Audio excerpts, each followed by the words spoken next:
You've been told that if nothing is changing fast, then nothing is changing at all, that if your life feels slow, you must be falling behind, that if results don't appear, you must be doing something wrong. But if that were true, why do so many people rush and still feel empty? Why does speed bring exhaustion instead of peace? Why does forcing the next step only create more resistance? The truth is this: what moves slowly is still moving forward. Growth does not need noise, progress does not need proof, and trust does not need certainty. Buddhist teachings remind us that the path unfolds in its own time, that roots grow in darkness, that clarity comes after patience, not before it. Tonight, as you listen, your need to hurry will begin to loosen. Your mind will stop chasing the next moment. Your body will remember how to rest inside the present one. You will understand that even if you feel unsure, even if nothing looks different, even if the path feels quiet, you are still moving forward. This is not about pushing. This is about trusting. Trusting the step, trusting the pace, trusting yourself. What moves slowly is still moving forward. Are you ready? Let's begin. The words you just heard are not meant to motivate you to move faster. They are meant to loosen the grip of urgency that has been quietly tightening around your life. There is a moment after understanding, but before action, where something settles inside you. This is that moment. This is where the noise fades and a deeper question begins to surface. What if stillness is not failure? What if pause is not weakness? What if the very thing you have been judging is the evidence that something important is happening beneath the surface? There is a quiet discomfort that comes when nothing seems to move. Not the loud pain of loss or the sharp shock of change, but a dull, persistent pressure. The kind that makes you question yourself late at night. The kind that whispers that you should be further along by now. That pressure is not accidental. It comes from a world that worships speed and mistakes motion for meaning. When movement slows, fear rushes in to fill the space. Fear tells you that stillness means you are stuck. But this fear does not understand how growth truly works. Remaining still is often harder than moving forward or backward. Forward motion carries hope. Backward motion carries familiarity. Stillness carries uncertainty. When you stay where you are without clear results, without applause, without reassurance, your mind has nothing to cling to. It cannot distract itself with progress or comfort itself with nostalgia. It is exposed. And that exposure is what makes stillness feel unbearable. Yet this is precisely why it holds so much power.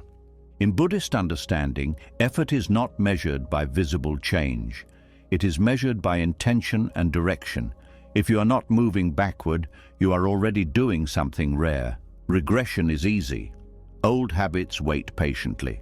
Old patterns do not need effort to return. They pull you like gravity. Resisting them requires energy, awareness, and restraint.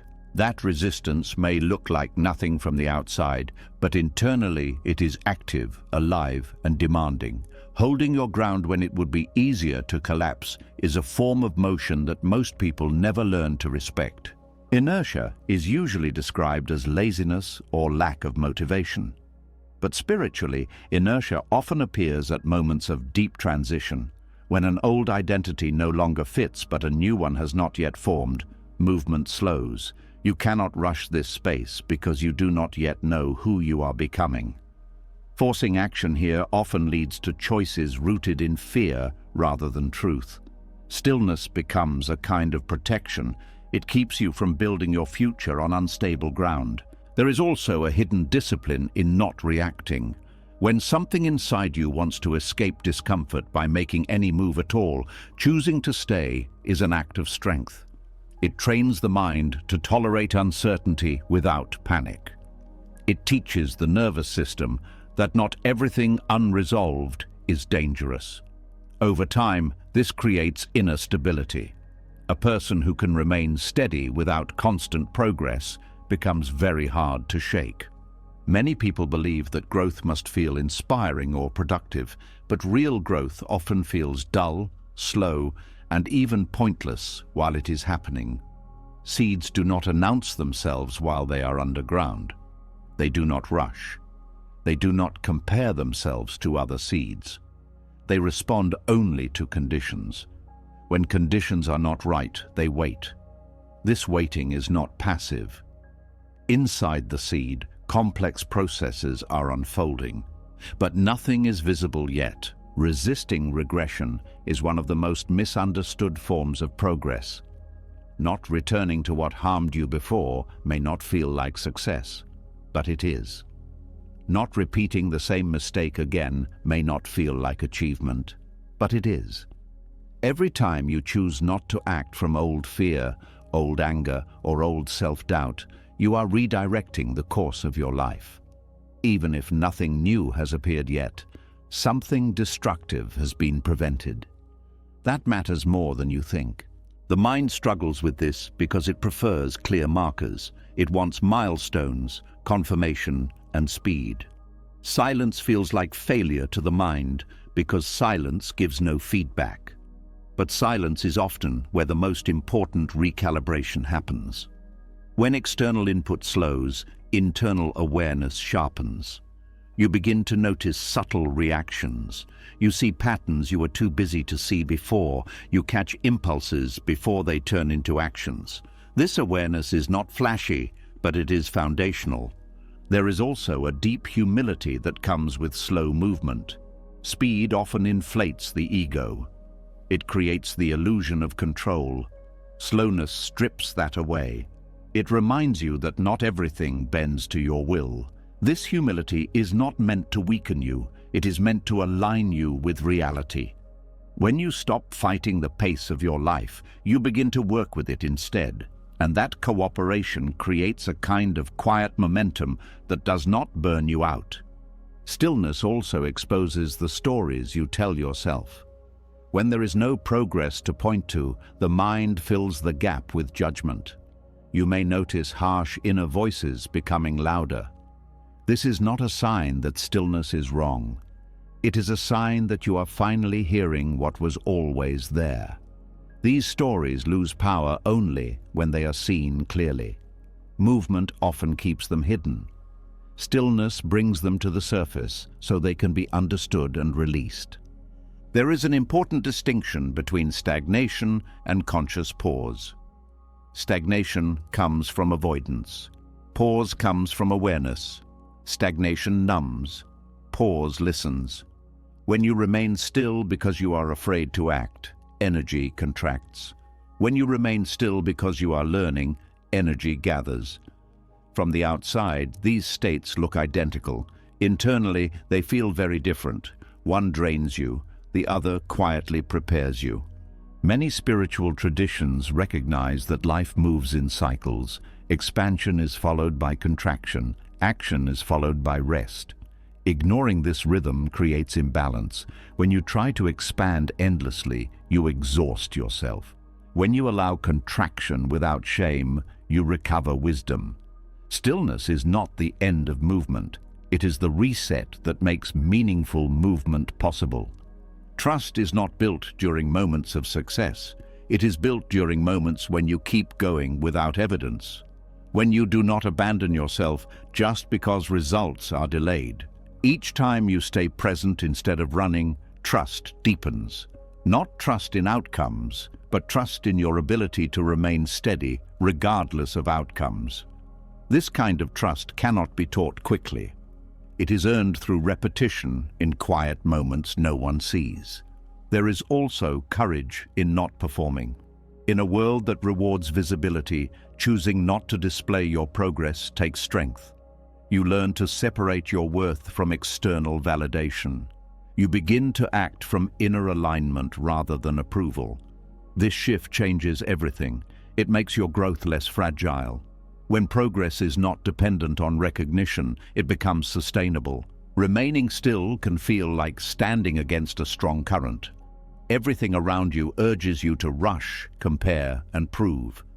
Choosing slowness is a form of resistance. Not rebellion fueled by anger, but resistance rooted in wisdom. You stop allowing fear to dictate your pace. You move when movement is true, not when pressure demands it. Over time, something subtle happens. The anxiety tied to progress loosens. You stop measuring your life in visible achievements alone. You begin to notice internal shifts, how you respond differently than before, how certain triggers no longer pull you as strongly, how you can sit with discomfort longer without needing to escape. These changes are easy to dismiss, but they are signs of real transformation. When momentum finally returns, it feels different. It is calmer, less desperate, more precise. You are no longer moving to prove something. You are moving because the next step is clear. This clarity often comes quietly, without drama. It arises not from effort, but from readiness. And readiness cannot be rushed. What appears to be inertia is often integration, lessons settling, identity reorganizing, values aligning. When you respect this process instead of fighting it, you save yourself years of unnecessary struggle. You stop trying to outrun your own becoming. Remaining still does not mean you are doing nothing. It means you are doing something invisible, something essential, something that does not announce itself until it is complete.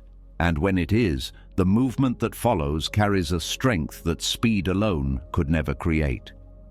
This is how forward momentum can exist without visible motion. This is how not falling back becomes a victory. This is how trust begins to replace urgency. And this is how what moves slowly continues, quietly, undeniably forward. What follows grows naturally from that quiet strength you just touched. When movement becomes subtle and patience replaces urgency, something else begins to happen beneath the surface. Effort no longer seeks applause, growth no longer needs proof, and a different kind of progress starts to take shape, one that unfolds far from noise, far from eyes, far from praise. This is where things become real. There is a strange loneliness that comes when you keep going and no one notices. No encouragement, no recognition, no visible reward, just you, repeating the same small effort day after day. At first, this loneliness can feel discouraging. The mind begins to ask, why you bother? What is the point of effort that leaves no trace? But hidden inside this quiet space is a powerful transformation that rarely happens any other way. When no one is watching, intention changes. Actions lose their performance layer. You stop doing things to be seen and start doing them because they feel right. This shift is subtle, but it rewires motivation at its root. Effort driven by approval is fragile. It collapses when validation disappears. Effort driven by inner alignment becomes stable. It does not depend on feedback to survive. Unseen effort strips away self-deception. When there is no audience, there is no benefit in pretending. You see clearly how much energy you are truly willing to give. You notice when you cut corners. You notice when resistance appears. This honesty is uncomfortable at first, but it is cleansing. It clears intention of false layers and leaves behind something simpler and stronger. There is also a quiet discipline that forms in private effort. Doing the right thing when no one will know trains integrity at a deep level. Over time, your actions begin to match your values more consistently. You stop negotiating with yourself as much. You stop needing external pressure to behave with care. This alignment builds trust within you. Not confidence based on results, but trust based on character. Many people struggle not because they lack ability, but because their effort depends on being witnessed. When praise disappears, motivation collapses. But when you learn to continue without witnesses, you free yourself from this dependency. You become less reactive to attention and less wounded by neglect. This emotional independence creates resilience that cannot be taken away. There is something else happening during unseen progress. The nervous system relaxes. When you are not trying to impress, there is less tension, less self-monitoring, less fear of failure. This relaxed state allows deeper learning. Mistakes become information instead of threats. Curiosity replaces pressure. Growth becomes more natural. Unseen effort also protects sincerity. When goals are shared too early, they often become distorted by expectation. You start shaping your path to match how others see it. Quiet effort shields your process from this interference. It allows intentions to mature before they are exposed. This protection keeps growth grounded and less vulnerable to ego. In Buddhist teachings, purification does not come from dramatic acts. It comes from repeated right action done without attachment to outcome. When effort is unseen, attachment loosens. You act because it is wholesome, not because it will be rewarded. This creates clarity of mind. Actions stop carrying hidden demands. They become lighter. Over time, something unexpected happens. You begin to trust yourself more, not because you succeeded publicly, but because you showed up privately. You know what you are capable of, even when no one is watching. This self-trust is quiet but unshakable. It does not need reassurance. It does not crumble under doubt. There is a deep peace that comes from knowing you are living in alignment, even if no one knows it. This peace does not depend on circumstances. It comes from coherence between inner values and outer behavior. When those two match, the mind settles. Inner conflict reduces. Energy stops leaking through contradiction. Unseen effort also teaches patience in a new way. When progress is invisible, you cannot rush toward a finish line. You learn to focus on the process itself. Attention shifts from outcome to presence. This presence sharpens awareness. You notice subtleties you would miss if you were chasing results. Life slows down just enough for depth to appear. There is also humility in working without witnesses. You stop assuming that effort entitles you to recognition. You accept that much of life unfolds quietly. This humility softens the ego. It makes learning easier. It allows correction without shame. When pride loosens, wisdom has more room to enter. Another transformation happens in how you relate to time. Without external markers of success, time stops being measured by achievement alone. Days are no longer wasted just because nothing visible happened. You begin to sense value in consistency, in showing up, in not abandoning the path. This changes how you experience your life. Unseen progress also changes how you relate to others. When you are no longer chasing recognition, comparison loses power. You are less threatened by other people's success, less envious, less defensive. You can appreciate others without feeling diminished. This emotional maturity creates healthier relationships. There is a quiet courage required to continue when doubt has no immediate answer. No applause means doubt speaks louder. Questions become sharper. This is where inner trust is forged. Each time you continue anyway, trust strengthens. Not blind trust, but earned trust. Trust that you can stay with uncertainty without falling apart.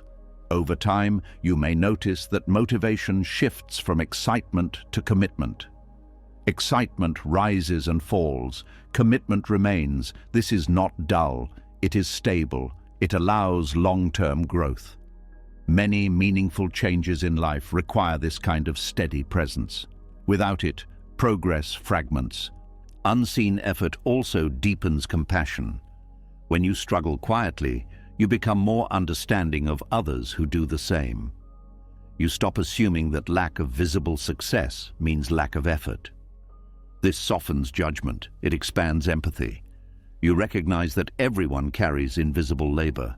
There is also a subtle joy in private consistency, not the loud joy of celebration, but a calm satisfaction, a sense of rightness. You may not feel accomplished, but you feel grounded. This groundedness becomes a refuge. It steadies you during chaos. It anchors you when things fall apart.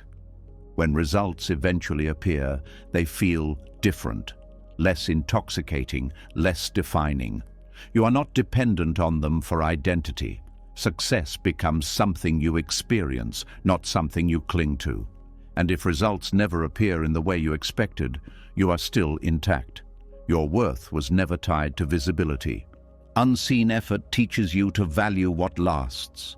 Attention fades, trends change, praise disappears, but inner alignment remains. The habits you build in silence shape your future more than any public milestone. This understanding brings relief. You no longer feel pressured to perform your becoming. As this way of moving settles in, trust becomes quieter but stronger. You trust the path without needing constant confirmation. You trust yourself without needing proof. This trust does not eliminate doubt. It holds doubt without being ruled by it. That is its strength. This kind of progress cannot be rushed or displayed.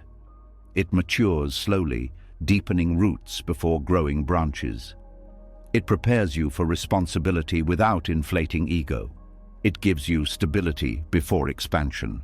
When life eventually asks more of you, you will not be scrambling to become ready. You already are. What grows without witnesses grows with integrity. What is built in silence stands longer. And what is practiced when no one is watching becomes who you are when everything is. What grows in silence prepares you for something few people talk about. After patience, after unseen effort, there comes a moment that feels heavier than all the rest. A moment where nothing feels worth continuing. Not dramatic, not loud, just tired, just thin. This is the place where many paths quietly end, not because they were wrong, but because staying became harder than leaving. There is a point on every meaningful path where effort stops feeling noble and starts feeling foolish. The mind no longer asks for encouragement. It asks for relief. This is the moment just before abandonment. Not the moment of quitting itself, but the moment when quitting feels reasonable, logical, even kind. Buddhism pays close attention to this moment because it is not a failure point. It is a threshold. Almost giving up is not weakness. It is a sign that something deep is being touched. When surface motivation burns out, what remains is truth. You find out why you were walking this path in the first place. If your reason was ego, praise, or reward, the path ends here. If your reason was alignment, meaning, or inner clarity, the path changes shape but continues. In Buddhist teaching, staying does not mean forcing yourself to endure suffering blindly. It means not abandoning awareness. When the urge to quit arises, it is not pushed away or obeyed immediately. It is observed. That observation alone creates space. In that space, you are no longer just reacting, you are practicing wisdom. The mind is skilled at disguising fear as logic. At the edge of endurance, it produces convincing arguments. It says this is pointless. It says nothing will change. It says you have already given enough. These thoughts feel calm and reasonable because they are tired thoughts. Buddhism does not argue with them. It watches them. And in watching, their authority weakens. There is something sacred about staying when hope is low. Not dramatic hope, but the simple willingness to remain present. This kind of staying strips effort down to its essence.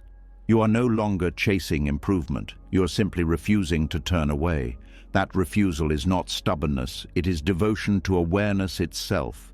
Many people believe transformation comes from breakthroughs. Buddhism points to something quieter. Transformation often happens in the moment you decide not to escape discomfort. When you stay with confusion without demanding clarity, when you stay with effort without demanding results. This staying reshapes the mind more deeply than success ever could. Success reinforces identity. Staying dissolves it. When you succeed, the self grows stronger.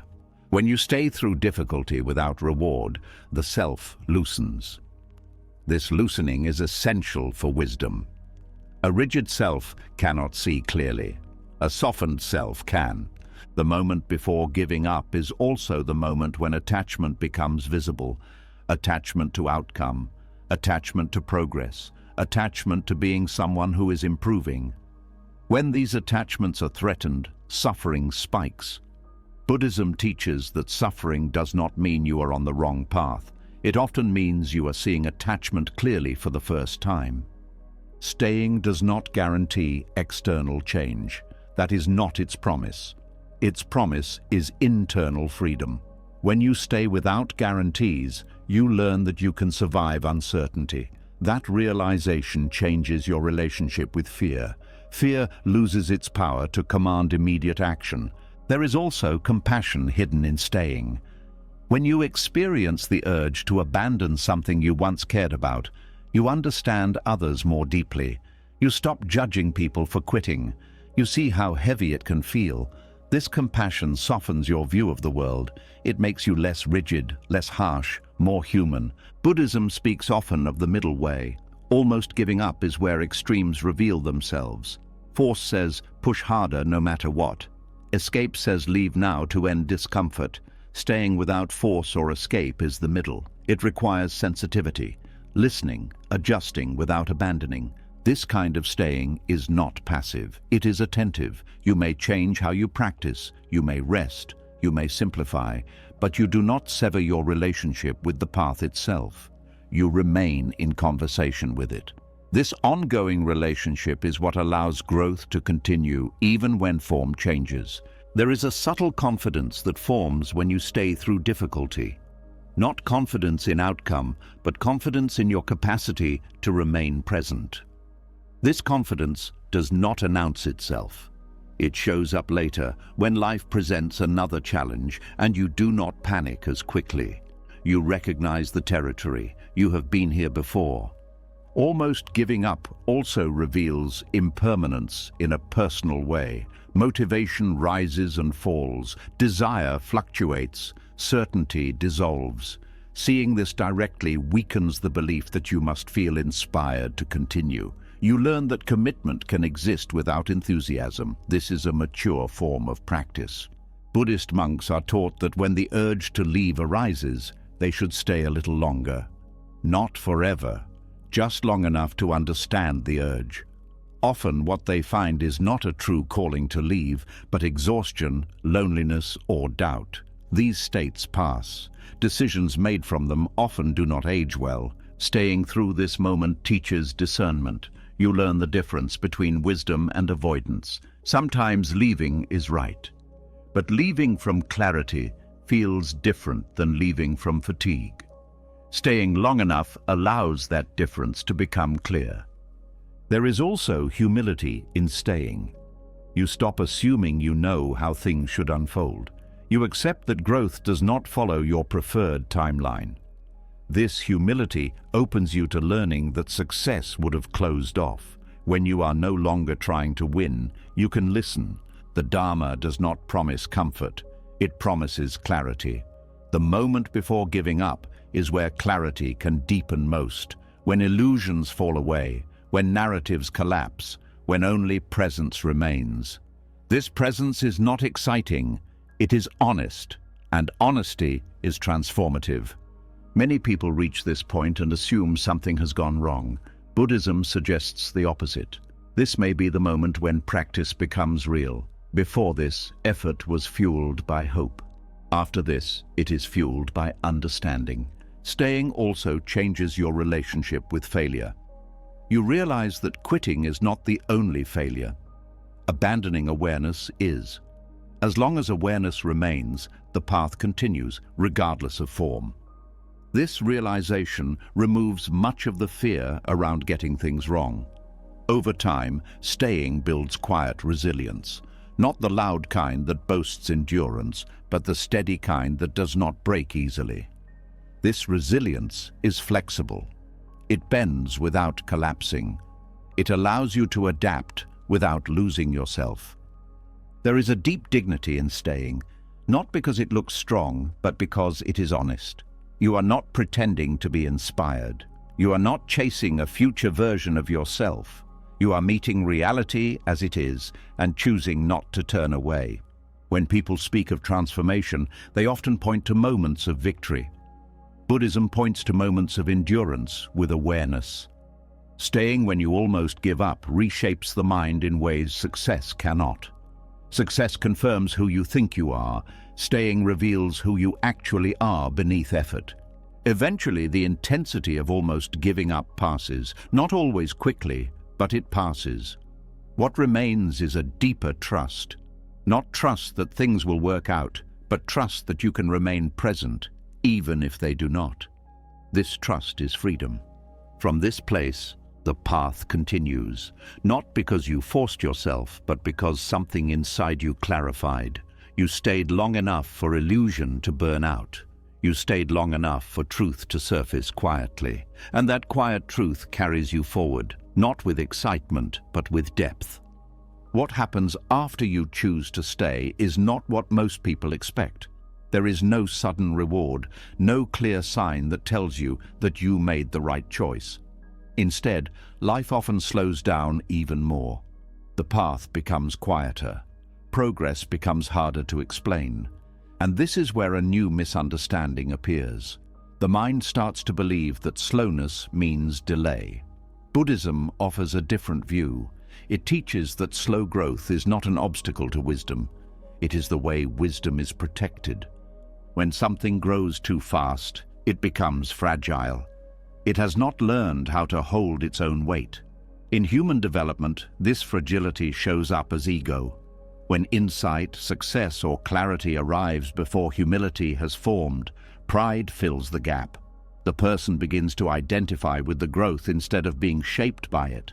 Slow growth prevents this by stretching development across time, forcing the mind to mature alongside understanding. Gradual unfolding keeps wisdom from becoming a performance. When change happens slowly, there is no dramatic moment to cling to, no story to tell, no identity to build around being advanced. This protects you from spiritual pride, which is one of the most subtle traps on any inner path. Pride does not always look loud. Sometimes it hides behind certainty, behind advice-giving, behind the quiet belief that you now see more clearly than others. Slow growth also keeps understanding embodied. Fast insight often stays intellectual.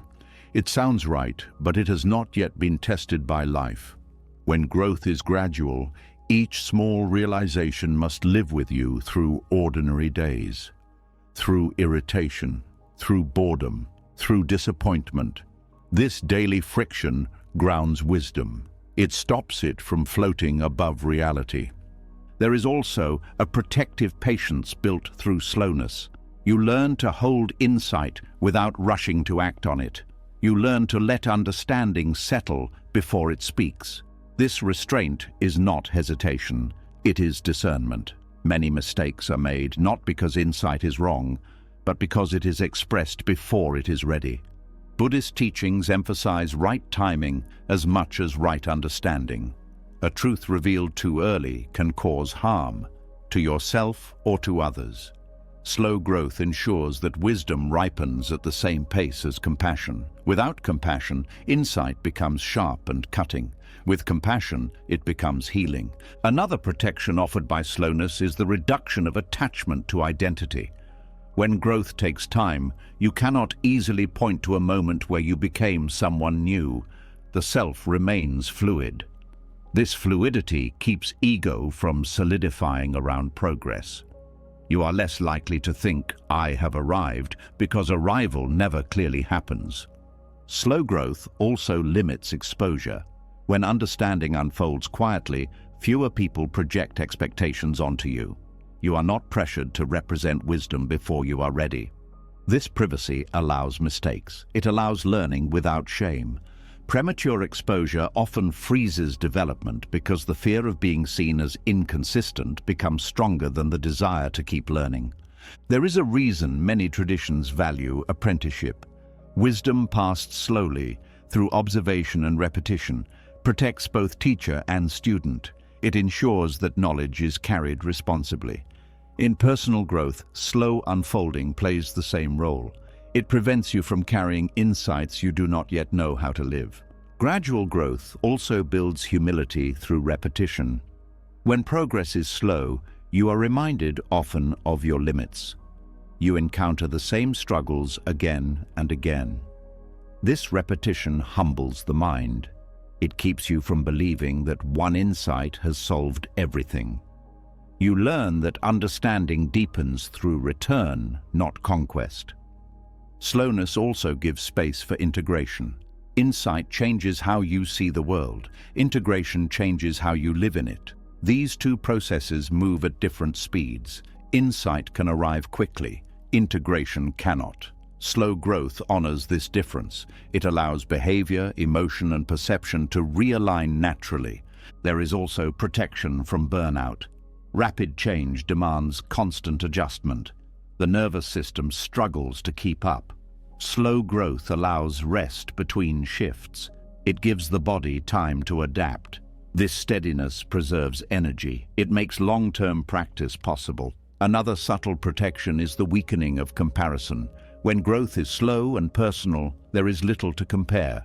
You stop measuring yourself against others' timelines. You begin to trust your own rhythm. This trust reduces envy and insecurity. It allows focus to return inward. Slow growth also reveals motivation clearly.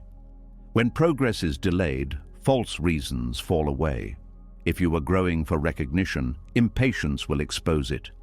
If you are growing for escape, frustration will reveal it. What remains is a simpler intention, one that can endure.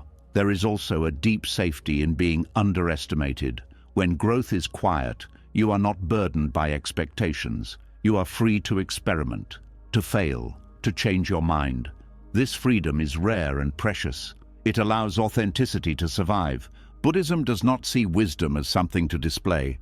It sees it as something to live. Slow growth aligns with this view.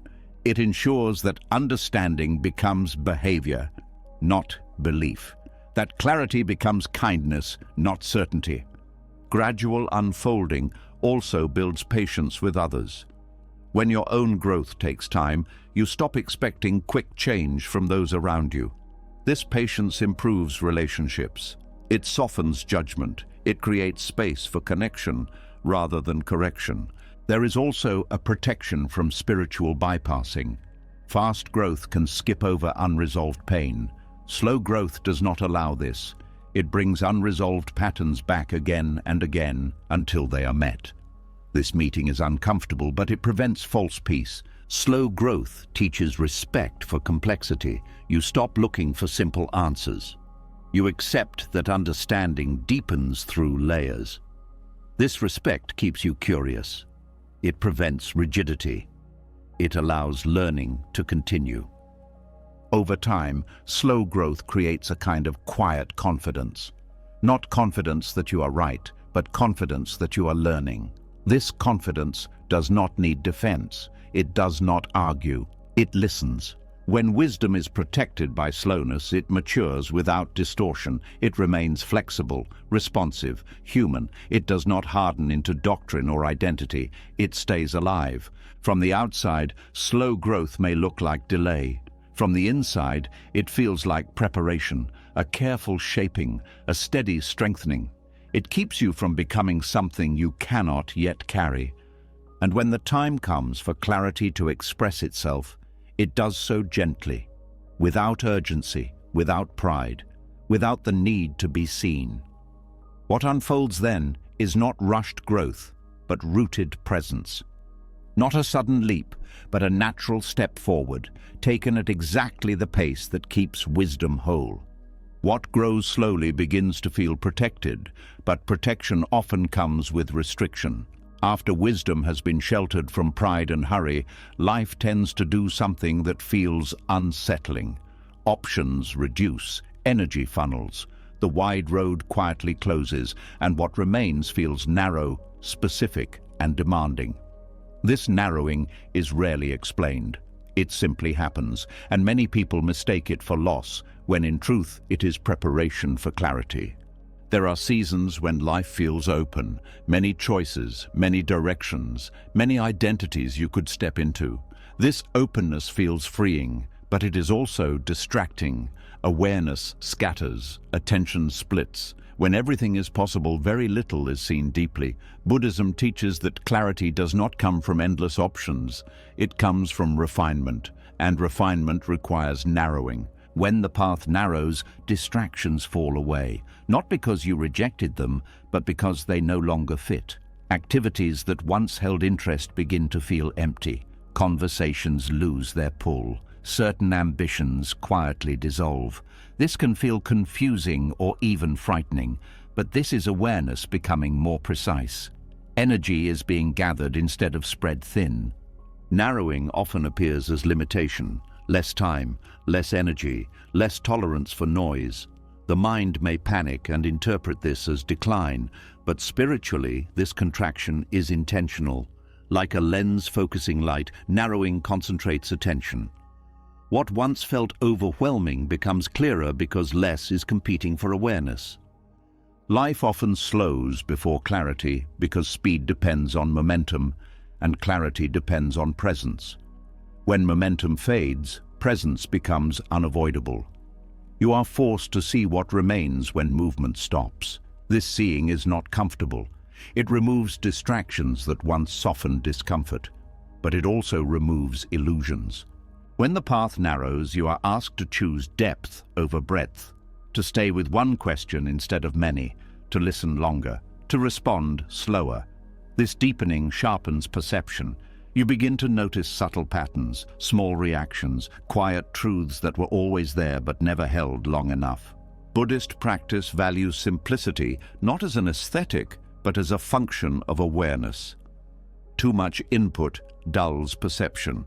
Narrowing reduces input. It creates space for discernment. You stop reacting to everything and start responding to what matters. This narrowing also refines values. When options disappear, priorities reveal themselves. You see what you are unwilling to let go of. You notice what remains meaningful even when convenience is gone. This is not something you decide intellectually. It is something life shows you through absence. Many people resist this phase because it feels like being cornered. The mind prefers escape routes, but narrowing removes escape. It invites intimacy with experience. You can no longer skim the surface. You are brought closer to what is essential. Clarity often arrives not as a new insight, but as the removal of confusion. Narrowing does this quietly. By taking away what is unnecessary, it allows what is true to stand out.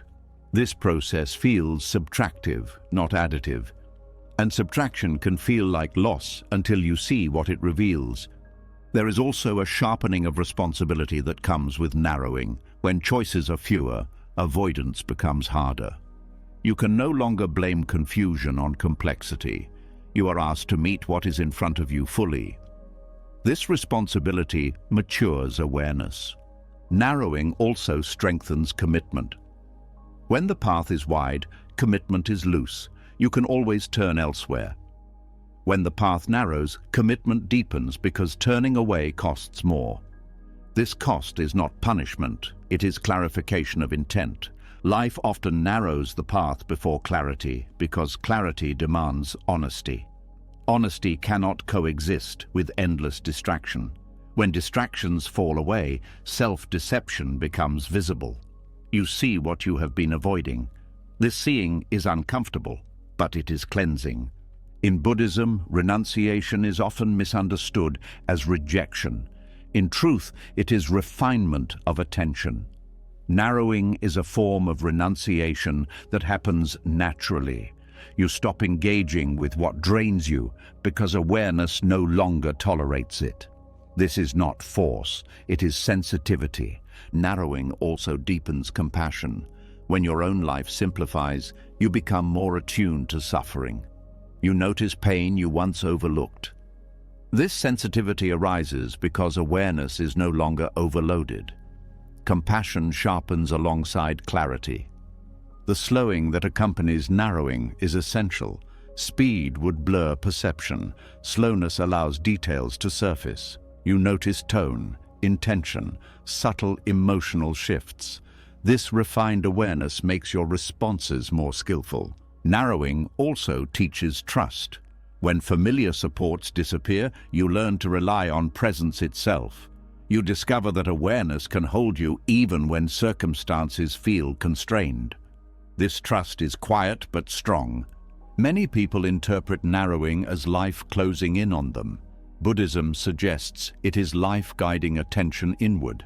The outer world becomes simpler so the inner world can be seen clearly. This inward turn is not withdrawal, it is alignment. Clarity that emerges from narrowing is different from clarity achieved through analysis. It is embodied, felt. You do not argue for it, you recognize it. It carries a sense of inevitability, not urgency, but rightness. Narrowing also reveals what you are ready for. Certain opportunities disappear because they no longer match your depth. This can feel disappointing, but it is protective. It prevents you from dispersing energy needed for what is next. As awareness refines, choices become simpler, not because life is simpler, but because you see more clearly. You know what to say no to. You know what deserves care. This simplicity reduces inner conflict. The path narrows on purpose to teach you how to walk it fully. Wide paths encourage wandering. Narrow paths require presence. Each step matters. Each movement is felt. This attention transforms walking into practice. Eventually, clarity emerges not as certainty, but as steadiness. You stop needing many answers. One direction becomes enough. Not because it promises success, but because it feels true. This clarity does not shout, it settles. It brings a quiet confidence. You are no longer pulled in many directions. Awareness stands firm. Narrowing is not permanent. It is a phase, but the clarity it brings remains. Once awareness has been refined, even when life widens again, you do not lose what you learned. You carry discernment with you. What felt like restriction reveals itself as guidance. What felt like slowing reveals itself as focusing, and what felt like loss reveals itself as preparation. When the path narrows, life is not taking something away to punish you. It is removing what you no longer need so that what truly matters can finally be seen. When the path narrows long enough, something quiet becomes unavoidable. You cannot wait forever for clarity to arrive fully formed. The road no longer offers many options, yet it also does not offer certainty. What remains is a simple and uncomfortable choice. Stay frozen until reassurance appears, or take a step without knowing where it will land. This is where practice changes its nature. This is where trust stops being an idea and becomes an action. There is a deep habit in the human mind that looks for guarantees before it moves. Proof, signs, validation. Something external that says yes, now is safe. When life was wide, you could delay movement and still feel alive.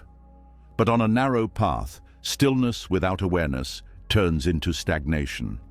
At this stage, movement is required, but certainty is no longer available. This tension is not a mistake. It is the training itself. Buddhist teachings do not promise certainty. They teach how to live without it. The mind believes certainty creates safety, but experience shows otherwise. Even the most guaranteed outcomes change. Even the clearest plans collapse. Waiting for reassurance often means waiting forever. The practice, then, is learning how to move while uncertainty remains. Moving without certainty does not mean acting recklessly. It means acting without emotional insurance. You step not because you are sure it will work, but because staying still no longer feels honest. This honesty becomes your compass. It replaces prediction with presence. At first, this feels frightening. The mind protests. It says you are risking too much. It says you should wait a little longer. But waiting here is not neutral. Waiting carries its own cost. Energy begins to dull. Awareness weakens. Doubt grows louder. Buddhism recognizes that clinging to certainty can become another form of attachment. Trusting the step itself means shifting attention from outcome to intention. You stop asking where this will lead and start asking whether this step is aligned. Alignment becomes more important than success. This changes how decisions are made. You act from clarity in the present, not from fantasy about the future. This kind of movement is slow by necessity. Each step is felt. You cannot rush because there is no script to follow. This slowness sharpens awareness. You notice hesitation. You notice impulse. You notice fear trying to disguise itself as logic. Each step becomes a moment of practice. Moving without certainty also humbles the ego. The ego likes to know. It likes to appear confident. Acting without guarantees exposes vulnerability. You may have to admit you do not know what you are doing. This admission is not weakness. It is honesty. And honesty keeps learning alive. There is also a quiet courage required here. Not the dramatic courage of bold declarations, but the steady courage of continuing without applause or confirmation. You may not feel brave, you may feel unsure. Courage here is not a feeling. It is a choice to proceed gently despite uncertainty. Buddhism teaches that clinging to outcomes creates suffering. Moving without certainty loosens this clinging. You act, but you release the demand that things unfold a certain way. This release does not make you passive. It makes you flexible. You adjust without collapsing. There is a subtle freedom in this practice. When you stop needing reassurance, fewer things can control you. Fear loses leverage. External opinion loses power. You are no longer waiting for permission to live in alignment. This independence is not isolation, it is inner stability. Moving without certainty also deepens presence. When you cannot rely on future outcomes, attention returns to the step itself, how it feels, what it requires. Presence becomes practical, not philosophical. You are here because here is all you can work with. This practice also reveals how often the mind seeks signs to avoid responsibility. If a sign tells you what to do, you are not accountable. When signs are absent, responsibility returns to you. This can feel heavy, but it is also empowering. You learn to trust your capacity to choose wisely, even without guarantees. There is also learning in mistakes made without certainty. When you act from alignment rather than prediction, mistakes become feedback instead of failure. You learn faster because you are not defending an identity built on being right. This openness accelerates wisdom in ways certainty never could.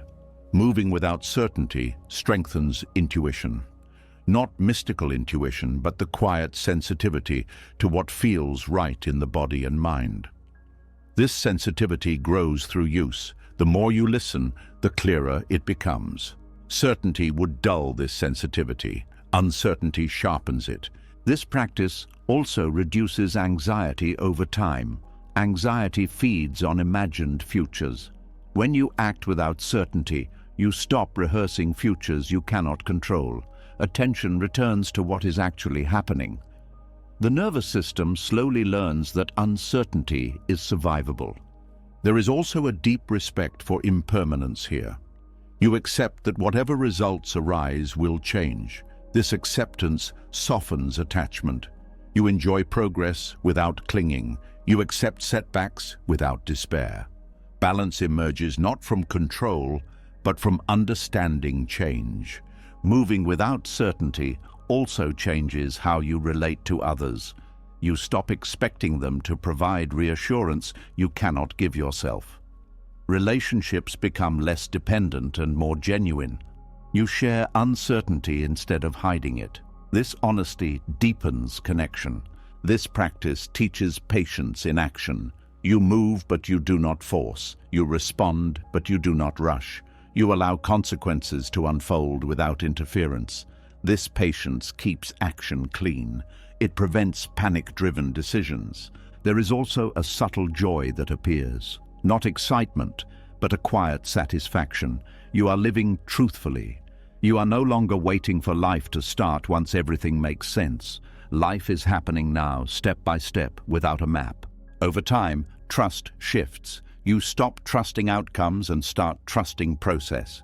You trust that awareness will guide the next step when it arrives. This trust is earned, not assumed. Each step without certainty that does not destroy you builds confidence.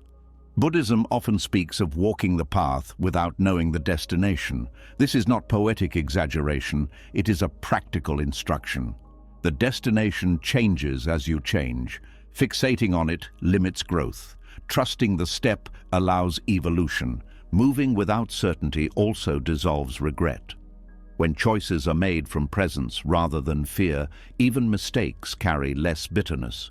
You know you acted honestly with what you had. This self-respect softens hindsight.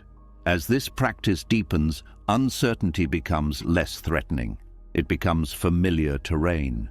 You recognize its textures. You know how to breathe inside it. You know how to move slowly through it without freezing. Eventually, you realize that certainty was never the source of safety. Presence was, awareness was, the ability to respond wisely in real time was. This realization changes how you live. The step itself becomes enough, not because it guarantees success, but because it expresses truth in motion. And when truth moves, even without certainty, it carries its own quiet direction. From here, the path continues not with confidence in outcomes, but with confidence in awareness.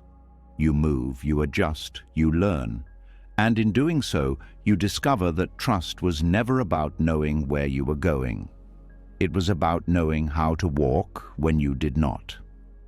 When you learn to move without certainty, something unexpected happens. Confidence does not rush in to replace doubt. Strength does not suddenly feel strong. Instead, energy thins out. Motivation fades. What once felt meaningful now feels quiet, even dry. And this is where many people assume they have lost their faith. Buddhism points to something deeper. It says this may be the moment when faith becomes real. There is a common belief that faith feels warm, hopeful, and inspiring, that it lifts you, that it reassures you. But much of what is called faith is actually emotion. Emotion rises and falls. It depends on mood, health, sleep, and circumstances. When emotion disappears, people think trust has disappeared with it. What remains feels empty, flat, or heavy.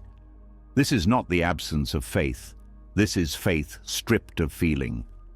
Faith that does not feel like faith often appears during exhaustion, when you have been patient for a long time, when effort has been steady but results remain unclear, when emotional fuel runs out. At this stage, continuing does not feel noble or spiritual. It feels mechanical, ordinary, sometimes pointless, and yet something keeps you from quitting entirely. That something is quiet trust. This trust does not speak in encouraging words. It does not promise outcomes. It does not protect you from doubt. It simply keeps you oriented. You still show up. You still choose not to turn away. You still act with care even when you feel nothing. Buddhism recognizes this as a mature form of faith, one that does not depend on inspiration. Doubt often gets a bad reputation, but doubt is not the opposite of faith. Indifference is. Doubt asks questions. It examines. It tests. When faith exists beneath doubt, it allows doubt to pass through without collapse. You do not need to silence doubt to continue. You learn to carry it. Emotional dryness is especially confusing. Practices that once felt nourishing now feel empty. Teachings that once resonated now feel distant. This dryness is not a sign that the path is wrong. It is a sign that attachment to feeling is dissolving. Buddhism teaches that relying on pleasant states creates dependency. Dryness breaks that dependency. When faith no longer feels good, intention becomes clearer. You are no longer practicing because it soothes you. You are practicing because it aligns you. This alignment is quieter than comfort, but stronger. It does not disappear when conditions change. There is also humility in faith that feels thin. You stop assuming that spiritual life exists to make you feel better. You accept that some seasons are barren. This acceptance deepens wisdom. It prevents entitlement. It allows practice to continue without bargaining. Fatigue plays a key role here. Not just physical tiredness, but existential tiredness, the kind that comes from carrying effort over time. When fatigue is present, the mind seeks relief. It questions the value of continuing. Buddhism does not deny this fatigue. It invites compassion toward it. You are not asked to be energetic. You are asked to be honest. Faith beneath fatigue looks like doing less, but not quitting. It looks like simplifying, reducing effort to what is essential, letting go of excess striving. This faith is gentle, it respects limits, it does not punish you for being tired. There is also a deepening of sincerity. When enthusiasm fades, what remains is real. You are no longer driven by excitement or identity. You continue because something inside knows this matters, even if it cannot explain why. This knowing is not loud, it is steady. Faith that does not feel like faith also protects you from spiritual comparison. When you are not glowing with inspiration, you stop trying to appear advanced. You become more human. This humanity allows connection. It removes the pressure to perform belief. Buddhism often speaks of equanimity. This is not emotional numbness. It is balance. Faith beneath dryness contributes to equanimity. You learn to remain steady regardless of inner weather. Pleasant states do not inflate you. Unpleasant states do not define you. There is also freedom here. When faith is no longer tied to feeling, you stop chasing spiritual highs. You stop fearing lows. Practice becomes integrated into life rather than separate from it. This integration is a sign of maturity. Doubt continues to arise, but it changes shape. It becomes less personal. You see it as a mental event rather than a verdict. You do not need to resolve every question to continue. You allow uncertainty to exist without making it a problem. Faith beneath doubt is not blind. It is patient. It allows understanding to unfold slowly. It does not demand immediate clarity. This patience reduces inner conflict. You stop fighting your own mind. There is also resilience here. When trust does not rely on feeling, it survives hardship. Loss, disappointment, and confusion do not destroy it. They pass through it. This resilience is quiet but enduring. Emotional dryness also teaches compassion toward others. When you experience spiritual emptiness, you recognize it in others. You stop judging those who feel distant from meaning. This compassion expands awareness beyond self. Faith beneath fatigue also changes how you relate to effort. You stop overexerting. You learn to pace yourself. This pacing allows long-term continuity. Many people burn out because they confuse intensity with devotion. Quiet faith knows the difference. There is a subtle dignity in continuing without inspiration. You are not trying to prove anything. You are honoring a commitment to awareness. This dignity strengthens self-respect.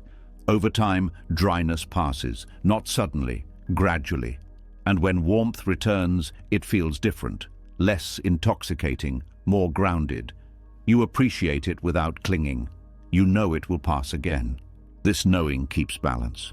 Faith that does not feel like faith also teaches trust in process. You learn that meaning is not always felt. Sometimes it is lived first and felt later. This reverses the usual order. You act before you feel certain. You feel aligned before you feel inspired. This kind of faith is invisible. Others may not recognize it. Even you may doubt it exists. But it shows itself through consistency, through restraint, through kindness that persists without reward. Buddhism does not ask you to feel faithful.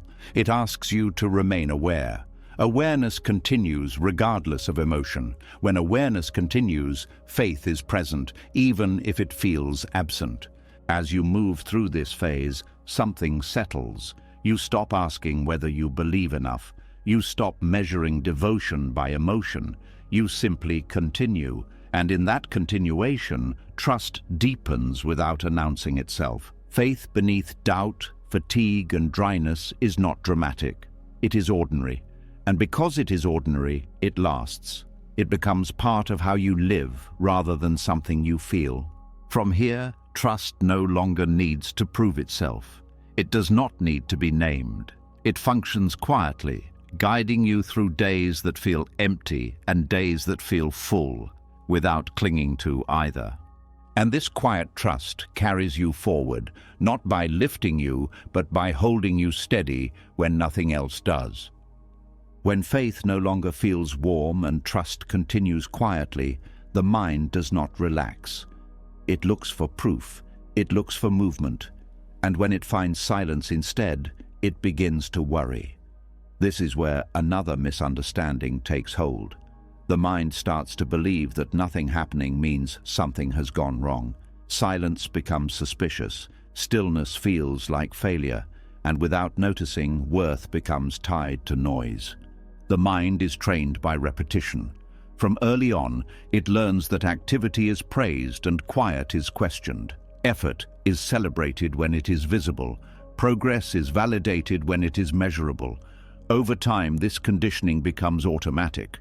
When the mind does not hear its own noise, it assumes it has stopped working. When there is no inner commentary, it assumes something is missing. Mental noise creates a sense of movement even when nothing meaningful is happening.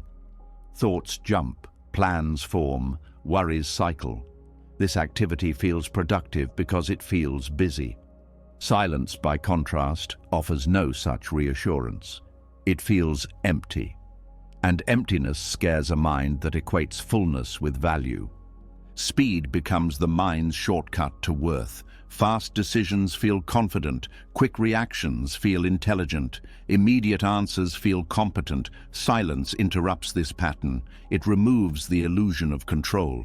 Without constant thought, the mind does not know how to measure itself. So it reaches for familiar conclusions. It tells you that you are stuck, that you are falling behind, that you should be doing more. This illusion is reinforced by culture. Everything around you rewards speed, faster responses, faster growth, faster results. Quiet processes are invisible. Silence has no metrics. So the mind borrows the world's values and applies them inward. If there is no visible movement inside, it assumes there is no value. But silence is not the absence of activity. It is the absence of interference. When mental noise quiets, deeper processes become possible. Attention sharpens, sensitivity increases, awareness settles. These shifts do not announce themselves. They are subtle, and because they are subtle, the mind often overlooks them. The mind mistakes silence for failure because silence does not feed identity. Identity is built from stories. Stories require words. Silence interrupts storytelling. Without a narrative, the self feels undefined, and undefined feels unsafe to a mind that relies on labels to feel real. There is also a fear of being left behind. When silence slows you down, comparison becomes uncomfortable. Others appear to be moving, achieving, speaking, posting, producing. Silence creates the impression that you are out of sync. The mind interprets this as danger. It urges you to rejoin the noise, to prove relevance. Buddhism recognizes this pattern as attachment to becoming.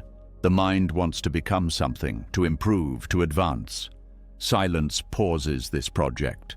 It removes the sense of becoming, and without becoming, the mind fears it is dissolving. In truth, it is resting. Silence also exposes dependency on thought. When thoughts slow, you see how often you relied on them for reassurance. Planning felt like control. Worry felt like preparation. Analysis felt like progress.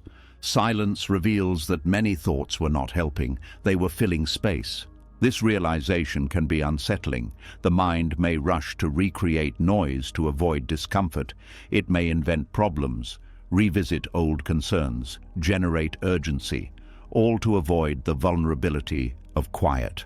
Unlearning the illusion that silence equals failure requires patience. You cannot convince the mind with logic alone. It must experience safety in silence. It must learn through repetition that nothing bad happens when thoughts slow. This learning begins by noticing how silence feels in the body. Often silence brings a subtle relaxation. Muscles soften, breathing deepens. This physical response is evidence that silence is not harmful. The body recognizes rest before the mind does. Silence also allows perception to widen. When the mind is noisy, attention narrows to thoughts. When noise fades, senses awaken, sounds become clearer, light feels softer, small details stand out. This sensory clarity is a form of intelligence the mind often ignores. The mind mistakes silence for failure because it does not know how to measure presence. Presence has no scoreboard. It does not accumulate points. It does not move toward completion. It simply exists, and because it does not aim, it feels useless to a goal-driven mind. But presence changes how you respond. When presence is strong, reactions slow. You pause before speaking. You listen more fully. You notice subtle shifts in others. These changes may not feel productive, but they transform relationships and decisions. Silence also weakens compulsive thinking. Without constant stimulation, patterns lose momentum. Thoughts arise and pass without being chased. This freedom can feel unfamiliar. The mind may interpret unfamiliar as wrong, but unfamiliar is often the doorway to growth. There is also grief hidden here. Silence removes distractions that once kept pain at bay. Old emotions may surface. Unresolved feelings may appear. The mind may conclude that silence caused these feelings. In reality, silence allowed them to be seen. Unlearning the illusion means allowing this surfacing without judgment. Recognizing that what appears in silence was already there. Silence did not create it. Silence revealed it. The mind also equates speed with intelligence. Quick answers feel smart. Silence feels uncertain.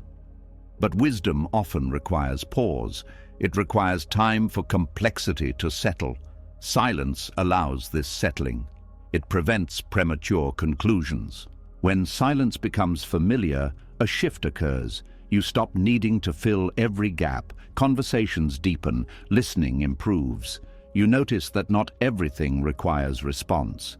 This restraint refines communication. The illusion of silence as failure also dissolves when you notice its effects over time. You become less reactive, less drained, more grounded. These changes are cumulative. They do not appear all at once, but they are unmistakable. Silence also teaches patience with not knowing. You stop demanding immediate understanding. You allow questions to remain open. This openness invites insight that force would block. The mind fears silence because it cannot predict it. Silence does not follow linear rules. It unfolds organically. This unpredictability threatens control, but letting go of control reveals adaptability. There is also a deeper worth discovered in silence, worth that is not earned through effort, worth that exists without achievement. This worth is unsettling at first because it contradicts conditioning, but once felt, it becomes grounding. Unlearning the illusion requires repeated exposure, sitting with silence, walking in silence, allowing pauses. Each time the mind protests less, it learns that silence does not erase you, it clarifies you. Over time, silence stops feeling empty.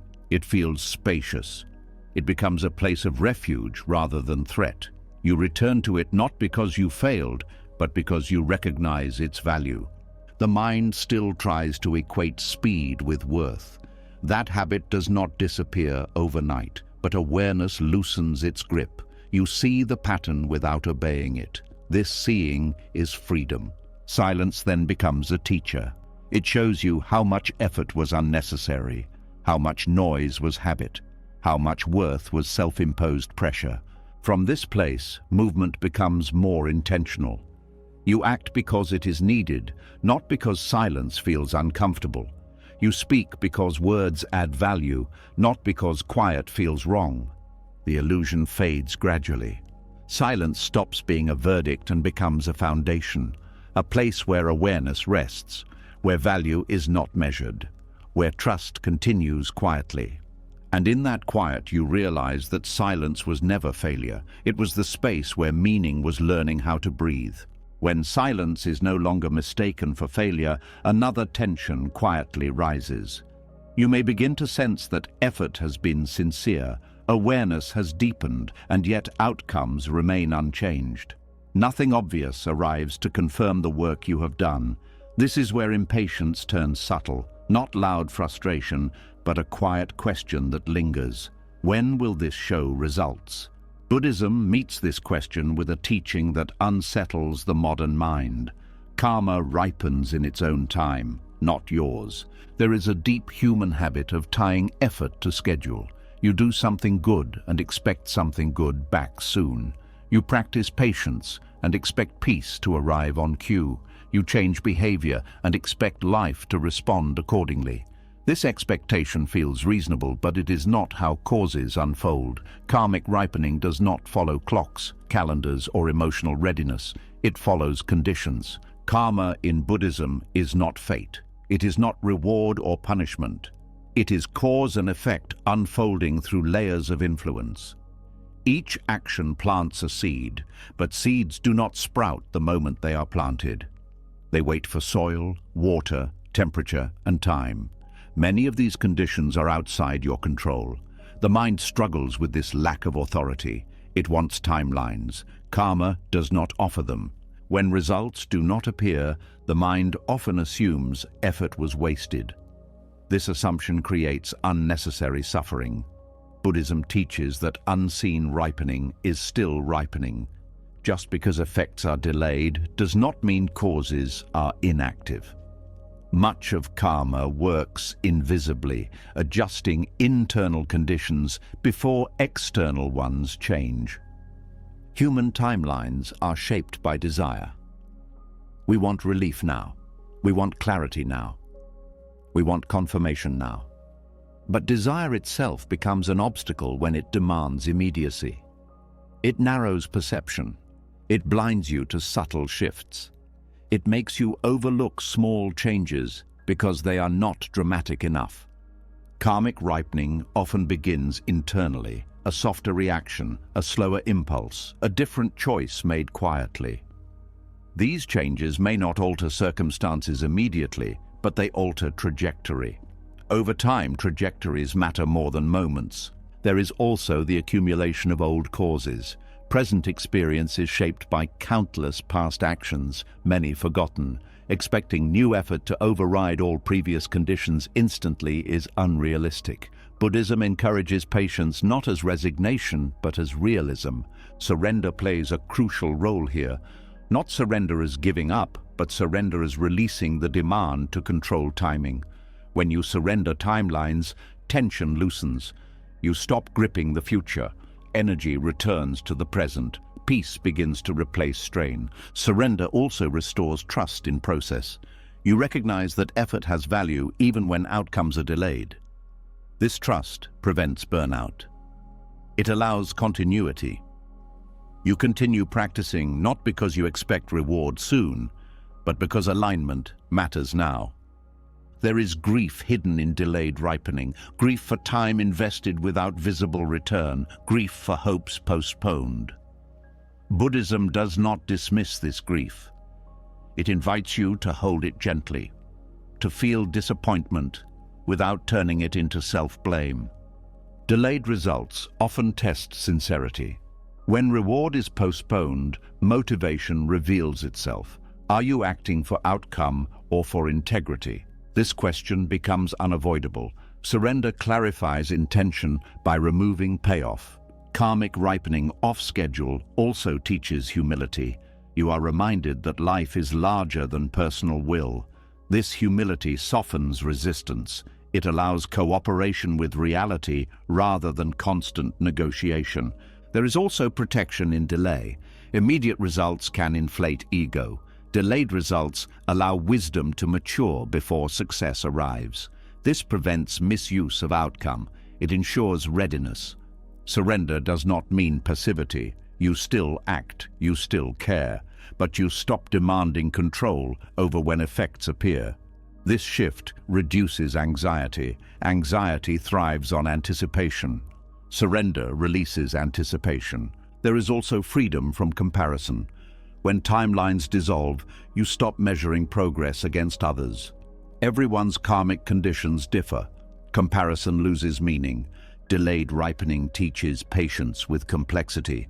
Life rarely responds to single actions. Patterns unfold through networks of causes. Understanding this reduces frustration. You stop expecting linear outcomes from non-linear systems. Surrender also deepens compassion.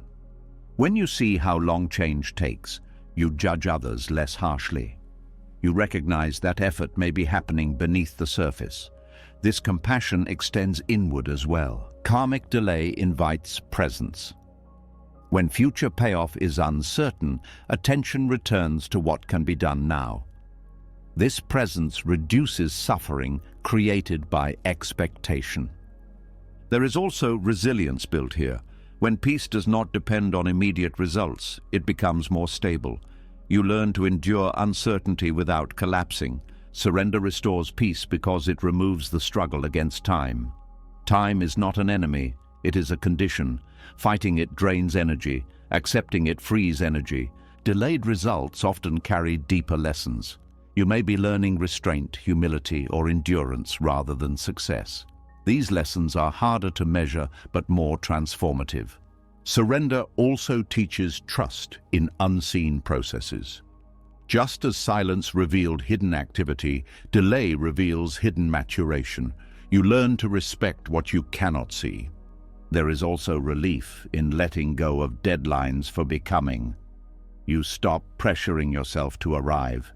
You allow yourself to be in process.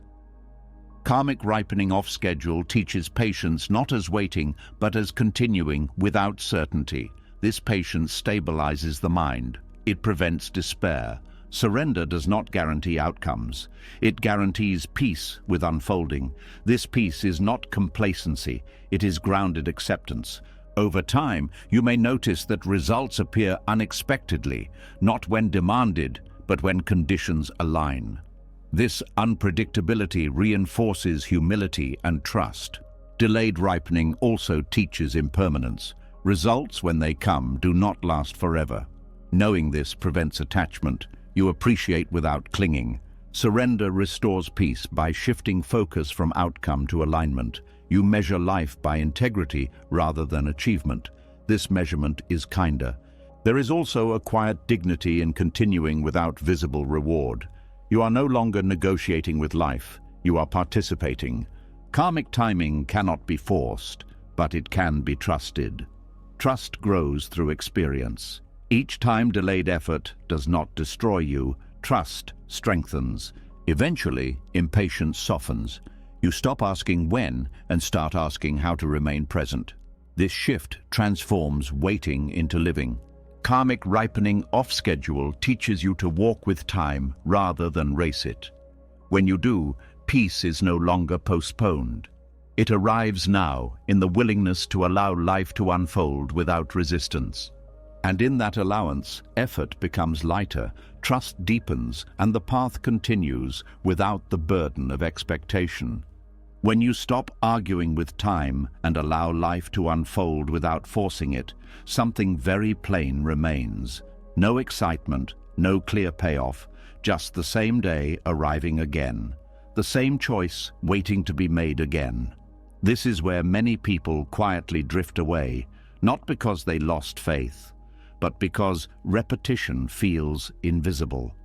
And yet, this is where one of the deepest forms of courage begins to show itself. There is a special discomfort in doing the right thing over and over with no change in scenery. The mind likes novelty. It likes progress that can be pointed to. Repetition offers neither. It offers sameness, familiar effort, predictable routine, and because nothing dramatic happens, the mind assumes nothing important is happening at all. But repetition is not stagnation, it is refinement. Each time you repeat a small right action, you meet it from a slightly different inner place. You are not the same person you were yesterday, even if the action looks identical. Awareness shifts subtly. Resistance changes shape. Understanding deepens quietly. The courage of repetition is quiet because it does not announce itself. It does not look heroic. It does not come with recognition. Often no one knows you are doing it. Sometimes even you forget why you started, and yet you continue. This continuation trains the mind in steadiness. Repetition removes drama from effort. Without novelty, motivation cannot rely on excitement. Without praise, effort cannot rely on validation. What remains is intention. You discover whether your actions are rooted in alignment or dependent on reward. This discovery is uncomfortable but clarifying. Doing the same small right action daily builds trust with yourself. Each repetition is a promise kept. Over time, these promises accumulate. You begin to see yourself as someone who does what they say they will do, even when it is boring. This self-trust is grounding. It does not depend on success. It depends on consistency. Repetition also softens impatience. When you know tomorrow will look similar to today, you stop rushing through the present. You settle into rhythm. This rhythm stabilizes the nervous system. Life feels less like a race and more like a practice. There is also humility in repetition. You accept that growth does not require constant reinvention. You stop trying to be impressive. You focus on being sincere. This humility protects you from ego inflation. It keeps effort clean. Small actions repeated daily also bypass resistance. Large goals trigger fear. Small actions feel manageable. Over time, these manageable actions reshape habits. Habits reshape character. Character reshapes destiny quietly. Repetition teaches patience with imperfection. You do not expect each action to be perfect. You expect it to be done. This reduces self-criticism. You learn to show up even when you feel off. This flexibility prevents burnout. There is also a deep reliability formed through repetition. Life becomes less chaotic because certain anchors remain. You know some things will be done regardless of mood. This predictability creates inner safety. Repetition without reward challenges the belief that effort must be compensated immediately. You learn to value the act itself. This shifts motivation from external to internal. Effort becomes its own meaning. In Buddhist practice, repetition is central. Not because repetition is magical, but because it trains awareness. Each repetition is a chance to notice subtle changes. How does this feel today? Where does resistance arise? What has softened? These observations deepen insight. Repetition also reveals attachment. On days when repetition feels unbearable, you see what you were hoping to get from it. Recognition, relief, transformation. Seeing this attachment allows it to loosen. There is also courage in facing boredom honestly. Boredom is often a sign that the mind wants stimulation, not that the action lacks value. Staying present through boredom strengthens attention. Attention becomes less dependent on excitement. Repetition builds quiet confidence. You stop doubting whether you are capable of long-term effort. You know you can continue even when enthusiasm fades. This confidence is stable because it is earned. Daily repetition also creates momentum without urgency. You move forward steadily without pressure. This steadiness outlasts bursts of motivation. It supports sustainable growth.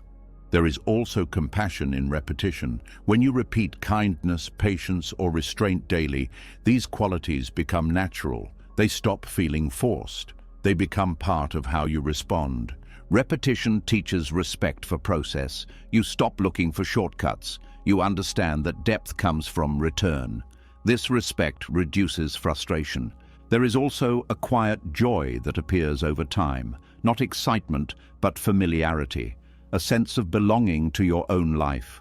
You are no longer chasing something else. You are participating fully in what is here. Repetition without novelty trains presence.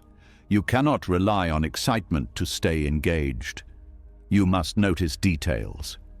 This noticing deepens awareness. There is also freedom here. When you accept repetition, you stop fighting reality.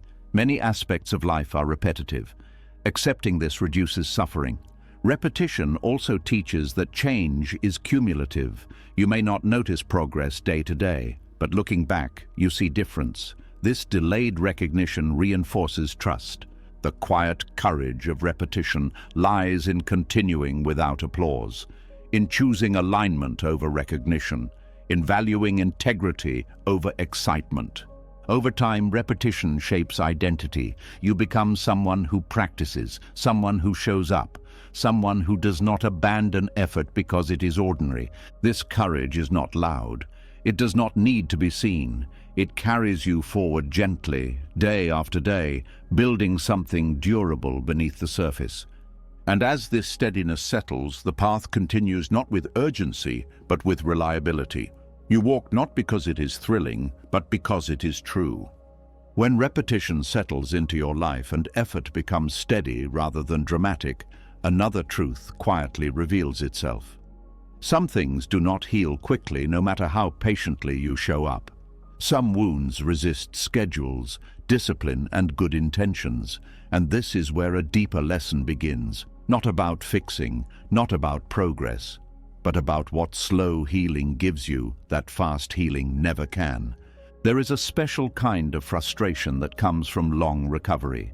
Not the sharp pain of injury, but the dull ache of time passing without resolution.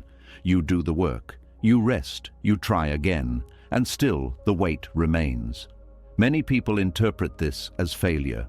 Buddhism sees it as education. Slow healing teaches in ways comfort cannot. Quick recovery often bypasses understanding. When pain leaves fast, it leaves little trace. You return to life unchanged, but when struggle stays, it reshapes perception. You become intimate with limitation.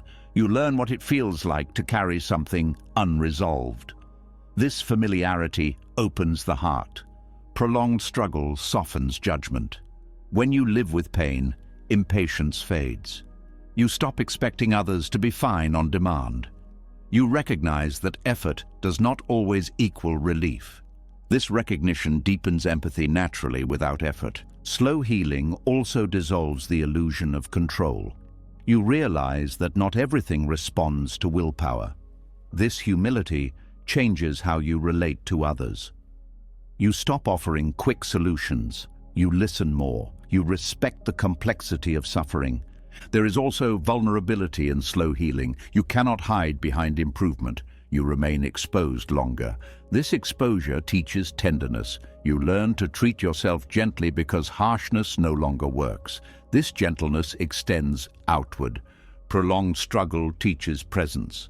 When pain does not leave, distraction loses power.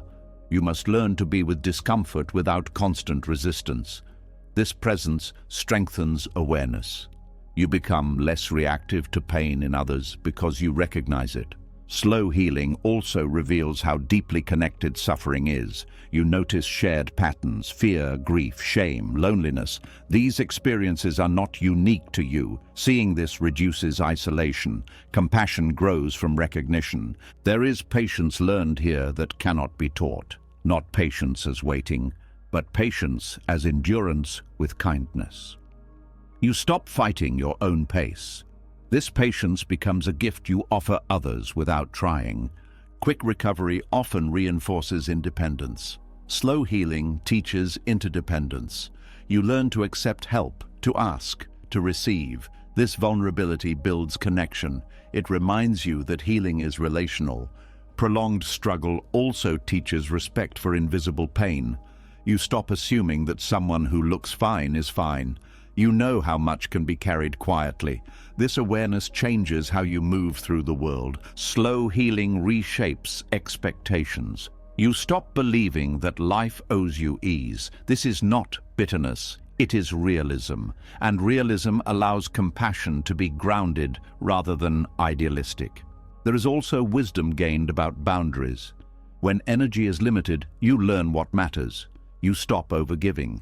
You protect what little strength you have. This protection teaches you to respect others' limits as well. Slow healing creates depth. It slows you down enough to notice subtle emotional layers. You understand grief not as a moment, but as a process.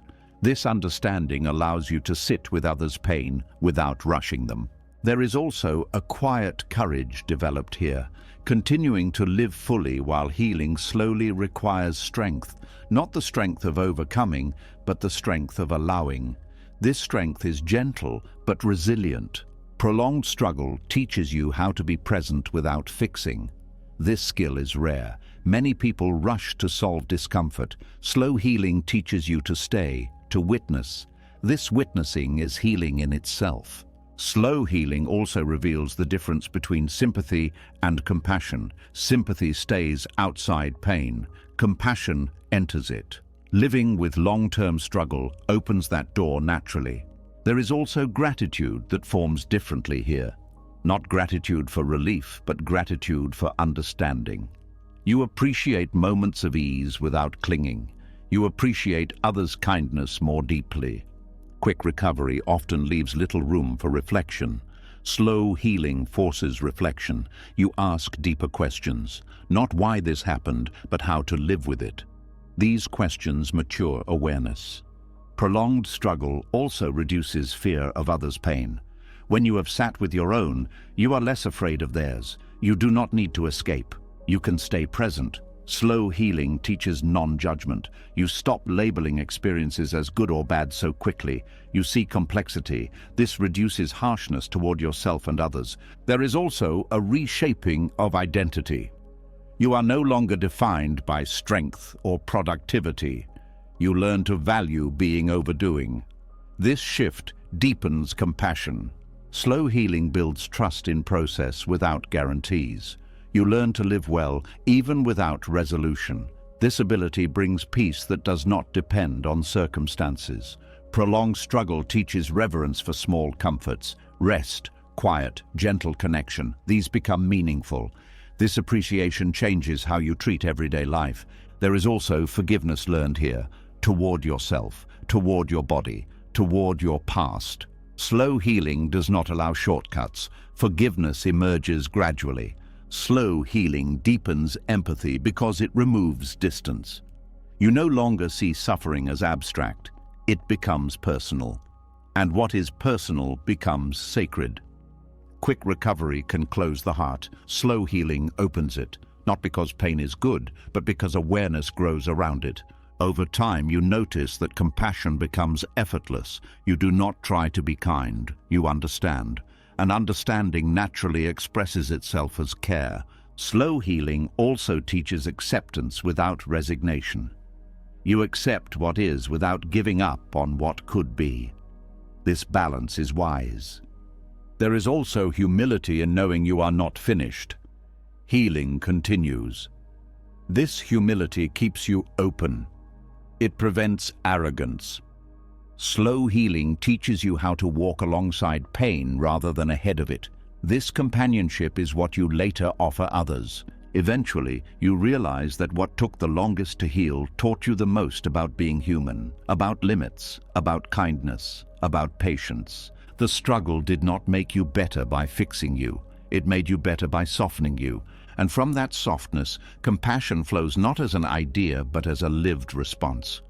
As compassion deepens through slow healing, a quiet shift begins to take place.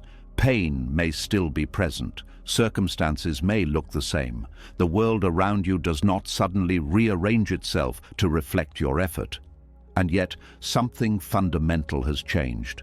Not outside, inside. This is one of the most overlooked moments on any path. The moment when nothing changes, but you do. There is a strange disappointment that comes when growth does not alter the surface of life. The same problems appear, the same environment surrounds you, the same limitations remain. The mind expects transformation to announce itself through external change. When that does not happen, it assumes transformation has failed. Buddhism teaches the opposite. Inner evolution often precedes outer change by a long distance. When nothing changes externally, awareness becomes the only place to look. You begin to notice how you meet the same situation differently. The trigger still exists, but the reaction is softer. The challenge still stands, but panic no longer leads. These shifts are subtle, easy to dismiss, but they are signs of real change. Inner evolution rarely feels dramatic. It feels quiet, almost ordinary. You notice it in pauses, in restraint, in the moment you choose not to say what you used to say, in the breath you take before responding. These moments do not reshape the world, but they reshape you. The mind struggles to value this kind of change because it cannot display it. There is nothing to point to, no before and after picture. But Buddhism places great importance on how experience is met rather than what experience looks like. The quality of attention determines suffering more than circumstances themselves. When nothing changes outside, you are forced to rely on internal reference points. You stop waiting for life to validate your growth. You begin to feel it directly. This builds confidence that is not dependent on outcome. You trust your inner movement even when the world remains still. There is also a kind of grief here. Grief that effort did not buy escape. Grief that growth did not earn reward. This grief is honest. Buddhism does not dismiss it. It invites you to stay with it, to see what expectation it reveals. Often, the expectation is that inner work should guarantee outer relief. Letting go of this expectation is part of maturation. Inner evolution shows itself through tolerance. You can sit with discomfort longer. You do not need immediate resolution. This tolerance changes how you experience time. Moments stretch without becoming unbearable. This is a profound shift. When circumstances stay the same, patterns become clearer. You see how much suffering came not from the situation, but from resistance to it. As resistance softens, suffering reduces, even if the situation does not. This insight changes everything. Inner change also reveals itself through choice. Faced with the same option, you choose differently, or you choose the same thing, but with less inner conflict. Either way, the experience changes. Freedom grows quietly. There is also a deepening of responsibility here. You stop blaming circumstances for how you feel. This does not mean you approve of them. It means you recognize where your power lies. This recognition is empowering. When nothing changes externally, patience becomes real. Not patience as waiting for life to improve, but patience as the ability to live well within limits. This patience brings dignity. You are no longer bargaining with reality. Inner evolution also changes how you relate to identity. You stop defining yourself by situation. You are not just someone stuck in a certain life. You are someone developing awareness within it. This distinction protects self-worth. There is also a quiet joy that appears, not because things are better, but because you are less at war. Peace becomes less conditional. It no longer waits for permission from circumstances. When nothing changes outside, gratitude changes shape. You stop being grateful only for improvement. You become grateful for steadiness, for understanding, for moments of ease within difficulty. This gratitude is grounded.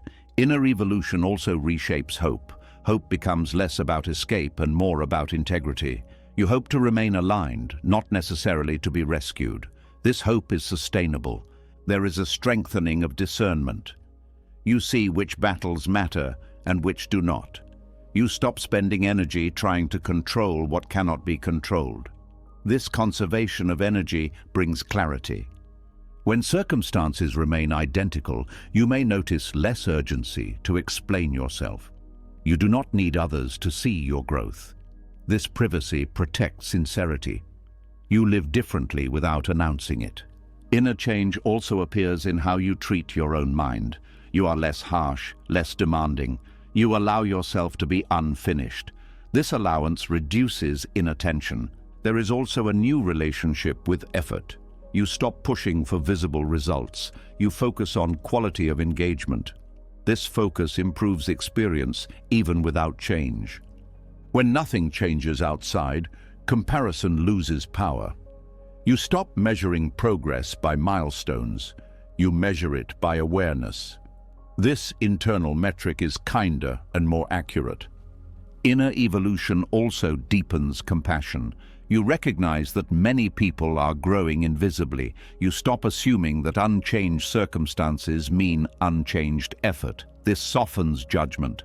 There is also resilience built here. You learn that growth does not depend on favorable conditions. You can evolve anywhere. This knowledge brings freedom. When nothing changes externally, wisdom has space to settle. Without distraction, insight integrates. You live it rather than think about it. This embodiment is slow but lasting. Inner change also reduces fear of stagnation. You realize that movement is happening even when it is not visible.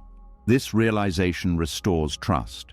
There is also a shift in how you experience success. Success becomes less about change and more about alignment. You feel successful when you respond wisely, not when life improves. When nothing changes outside, acceptance deepens.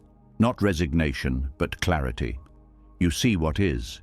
You stop fighting it unnecessarily. This acceptance frees energy.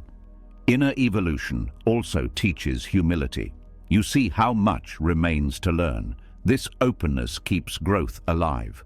There is also a subtle strength that forms. You are no longer easily shaken by lack of progress. You know that change is happening where it matters. When nothing changes externally, inner evolution becomes its own reward. You experience less suffering, more steadiness, more clarity. These are not small things. Over time, circumstances may change, or they may not. But you are no longer waiting to live fully. You are already doing so, from the inside out. And this is one of the deepest truths of the path. Life does not need to look different for you to be different within it. And that difference changes everything about how life is lived. When you begin to recognize inner change without outer confirmation, another challenge quietly appears.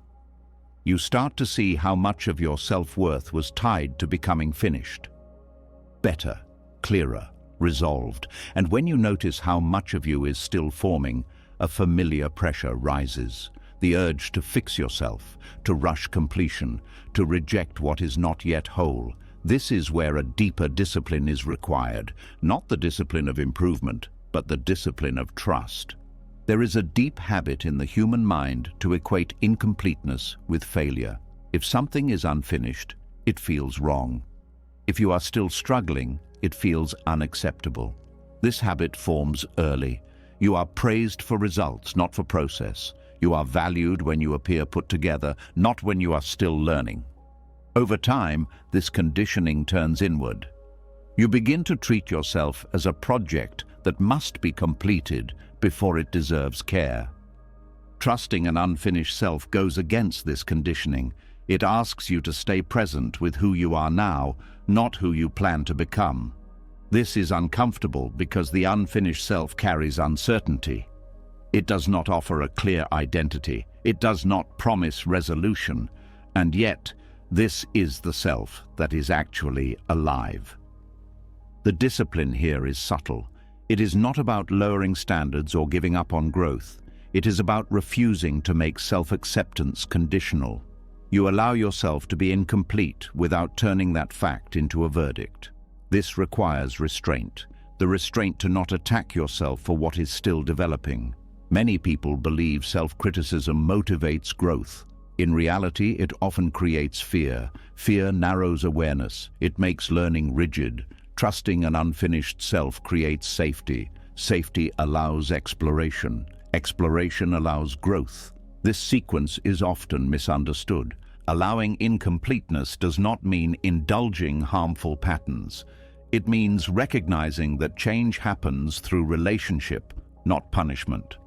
When you relate to yourself with patience, you create the conditions for real transformation. There is also grief here, grief for the ideal version of yourself you thought you should be by now. Letting go of that image hurts. but holding on to it hurts more. Trusting the unfinished self means releasing unrealistic timelines. It means accepting that development unfolds unevenly. The unfinished self is not a problem to solve. It is a process to live. When you stop treating it as an error, tension reduces, energy returns. You become more curious and less defensive. This curiosity fuels learning more effectively than shame ever could. Trusting yourself while unfinished also requires humility. You admit that you do not yet know everything. You allow yourself to be wrong. This humility keeps the mind flexible. Flexibility is essential for growth. There is a common fear that acceptance will lead to stagnation. But acceptance does not mean complacency. It means clarity. You see what is without distortion. From this clear seeing, wise action becomes possible. When you trust your unfinished self, you stop hiding parts of yourself. You allow contradictions. You accept that growth includes setbacks. This honesty reduces inner fragmentation. You no longer split yourself into acceptable and unacceptable parts. There is also a strengthening of self-respect. You respect yourself enough to not demand instant completion. You acknowledge effort without demanding perfection. This respect becomes a foundation for resilience. Trusting incompleteness also changes how you relate to mistakes. Mistakes become information rather than proof of inadequacy. You respond with adjustment instead of judgment. This response accelerates learning. There is also relief here. The pressure to arrive dissolves. You no longer feel like life is on hold until you are finished. You live now, as you are, while still growing. This allows joy to coexist with effort. Allowing yourself to be unfinished also deepens compassion for others. You stop expecting people to be resolved versions of themselves. You recognize that everyone is in process. This recognition softens relationships. There is also courage required. To show up as you are without apology.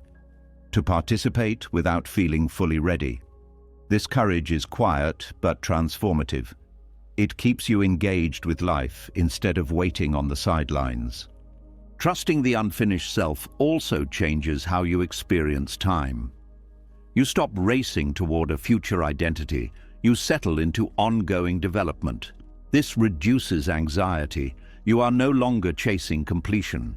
There is also a shift in motivation. You stop growing to escape who you are.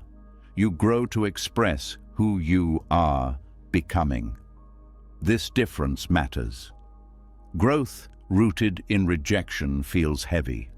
Growth rooted in trust feels alive.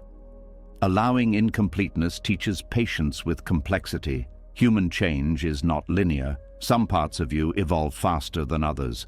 Trust allows uneven growth without panic.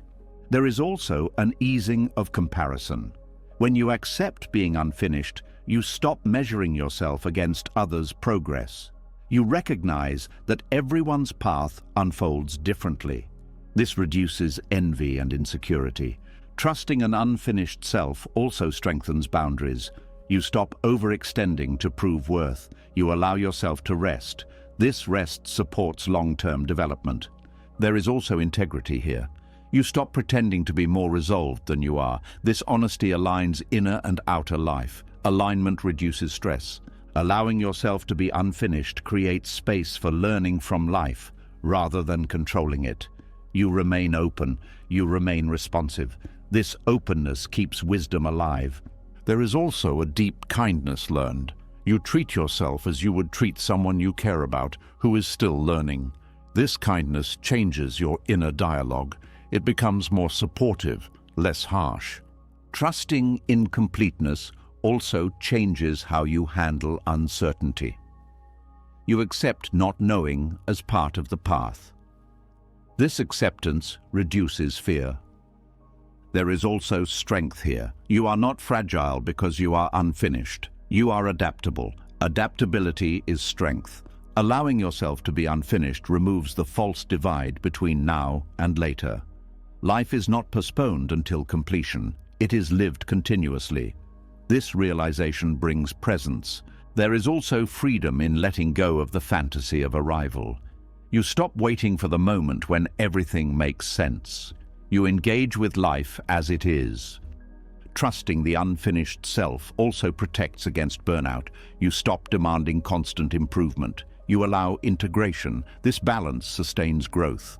There is also wisdom in recognizing that some things mature only through time. You cannot force them. Trusting this reduces frustration. Allowing incompleteness teaches you how to stay connected to yourself even when you are disappointed with progress. This connection is essential. There is also a quiet joy that appears. Not joy because you are done, but joy because you are allowed to be. This joy is gentle and real. Trusting an unfinished self is a discipline because it must be practiced repeatedly. The mind will return to self-judgment. Each time you choose patience instead. This choice reshapes your inner world. Over time, you notice that growth continues naturally when resistance softens. You become more whole not by forcing completion, but by allowing development. The unfinished self is not a flaw, it is a living process. When you trust it, you stop fighting yourself, and when you stop fighting yourself, growth finds its own pace. This trust does not end the journey. It makes the journey livable. It allows you to walk forward without rejecting where you are standing. And in that allowance, something profound happens. You begin to feel at home in your own becoming.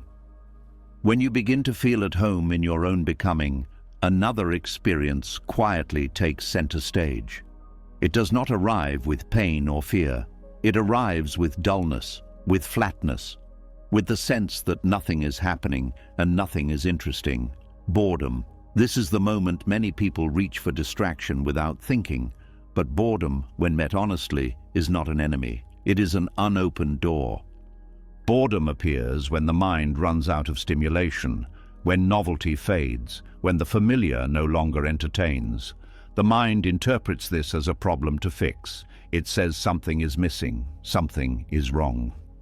But boredom is often a signal that the surface layers of experience have been exhausted. What remains is depth. The modern mind is trained to avoid boredom at all costs. Noise is always available. Screens, tasks, conversations, thoughts. Boredom threatens this constant motion. It removes the usual rewards. Without stimulation, the mind feels exposed, and exposure feels uncomfortable. But boredom is not emptiness, it is the absence of distraction. When distraction falls away, awareness has space to settle. This settling feels unfamiliar. The mind does not know what to do without something to chase, so it labels the moment as boring. In Buddhist understanding, boredom is a threshold. It appears when craving weakens. When the pull toward entertainment loosens, attention is freed. But freedom can feel like nothingness before it feels like peace. Many people turn back at this point, never discovering what boredom reveals. Boredom slows time. Minutes stretch. Sensations become more noticeable. Restlessness rises. This restlessness is not caused by boredom. It is revealed by it. Without stimulation, you feel the urge to escape more clearly. This clarity is valuable. It shows you where attachment lives. When you stay with boredom instead of escaping it, something shifts. Attention drops out of the mind and into the body. You notice breathing, posture, subtle tension. These details were always present, but noise covered them. Boredom removes the cover. There is wisdom here because presence lives in simplicity. When nothing exciting happens, you are left with what is. This is the ground of insight. Insight does not require intensity. It requires honesty. Boredom also dissolves the belief that life must always feel meaningful, to be meaningful. It teaches that value is not dependent on stimulation. Ordinary moments contain depth when they are met fully. There is discomfort in boredom because it removes identity props. When you are not doing, producing, or consuming, who are you? This question surfaces naturally. Buddhism does not rush to answer it. It lets it sit. Letting the question remain is part of the teaching. Boredom also reveals impatience, the desire for something else, somewhere else, someone else. Watching this desire without obeying it trains restraint. Restraint strengthens attention. There is also creativity hidden here. When the mind stops consuming, it begins to notice connections. Subtle ideas arise, not because you forced them, but because space allowed them. Many insights emerge from boredom, not excitement. Boredom teaches you how dependent you are on stimulation for mood regulation. Without entertainment, emotions surface. Sadness, irritation, loneliness. These emotions were already there. Boredom gives them room. Meeting them builds emotional maturity. When boredom is allowed, the nervous system recalibrates. Constant stimulation keeps it activated. Boredom invites rest. At first, rest feels uncomfortable. Over time, it feels nourishing. There is also humility here. You stop expecting life to entertain you. You accept responsibility for how you meet moments. This acceptance reduces entitlement. It deepens gratitude. Boredom sharpens perception. Without distraction, senses awaken. You notice sounds you ignored, light shifts, small movements. The world becomes more detailed. Presence deepens naturally. There is also patience learned here. Waiting without demand, allowing moments to unfold. This patience reduces anxiety. You stop rushing time. Boredom challenges the idea that excitement equals aliveness. You discover that quiet awareness is also alive, in some ways more alive. There is fear beneath boredom, fear of stillness, fear of self, fear of nothing happening. Staying with boredom gently exposes these fears. Exposure weakens them. Boredom also teaches trust. Trust that meaning does not disappear when stimulation does. Trust that awareness is enough. This trust is subtle but transformative. When boredom is resisted, it grows unpleasant. When it is allowed, it opens. What felt dull becomes spacious. What felt empty becomes receptive. There is also discipline here, the discipline to not immediately escape, to stay, to observe. This discipline builds attention muscles that distraction weakens. Boredom teaches you how to be with yourself without entertainment. This ability is rare. It creates inner companionship. You are no longer afraid of your own company. There is also insight into craving. You see how often desire arises not from need, but from habit. Recognizing this weakens its grip. Boredom reveals the mind's addiction to change. Change feels safe, stillness feels risky, but insight lives in stillness. When boredom deepens, it often transforms into calm, not dramatic calm, a quiet ease. This ease is stable because it does not depend on conditions. There is also compassion learned here. When you know boredom intimately, you understand why others seek distraction. This understanding softens judgment. Boredom teaches the difference between fullness and stimulation. Fullness comes from presence. Stimulation comes from novelty. Presence lasts longer. There is also a reclaiming of time. Boredom returns time to you. You stop filling every moment. Time becomes spacious. This spaciousness allows reflection. Boredom also dismantles the pressure to constantly improve. You rest from becoming. This rest integrates growth. There is wisdom in seeing boredom not as absence, but as invitation. An invitation to notice, to feel, to be. Over time, boredom loses its edge. It becomes a familiar doorway. You recognize it as a signal to slow down, to turn inward. Insight often arrives quietly in these moments, not as answers, but as shifts in perception. You see things differently without knowing why. Boredom teaches that depth is not hidden behind complexity. It is revealed through simplicity. When you stop fearing boredom, you stop fearing stillness. When you stop fearing stillness, presence becomes natural. This presence changes how you live. You are less restless, less driven, more attentive. Boredom no longer feels like wasted time. It feels like unoccupied space. And unoccupied space is where understanding grows. The wisdom hidden in boredom is not flashy. It does not announce itself. It waits patiently for those willing to stay. And when you stay, boredom stops being empty. It becomes quiet ground, a place where awareness rests, where insight emerges, where life reveals itself without needing to entertain you.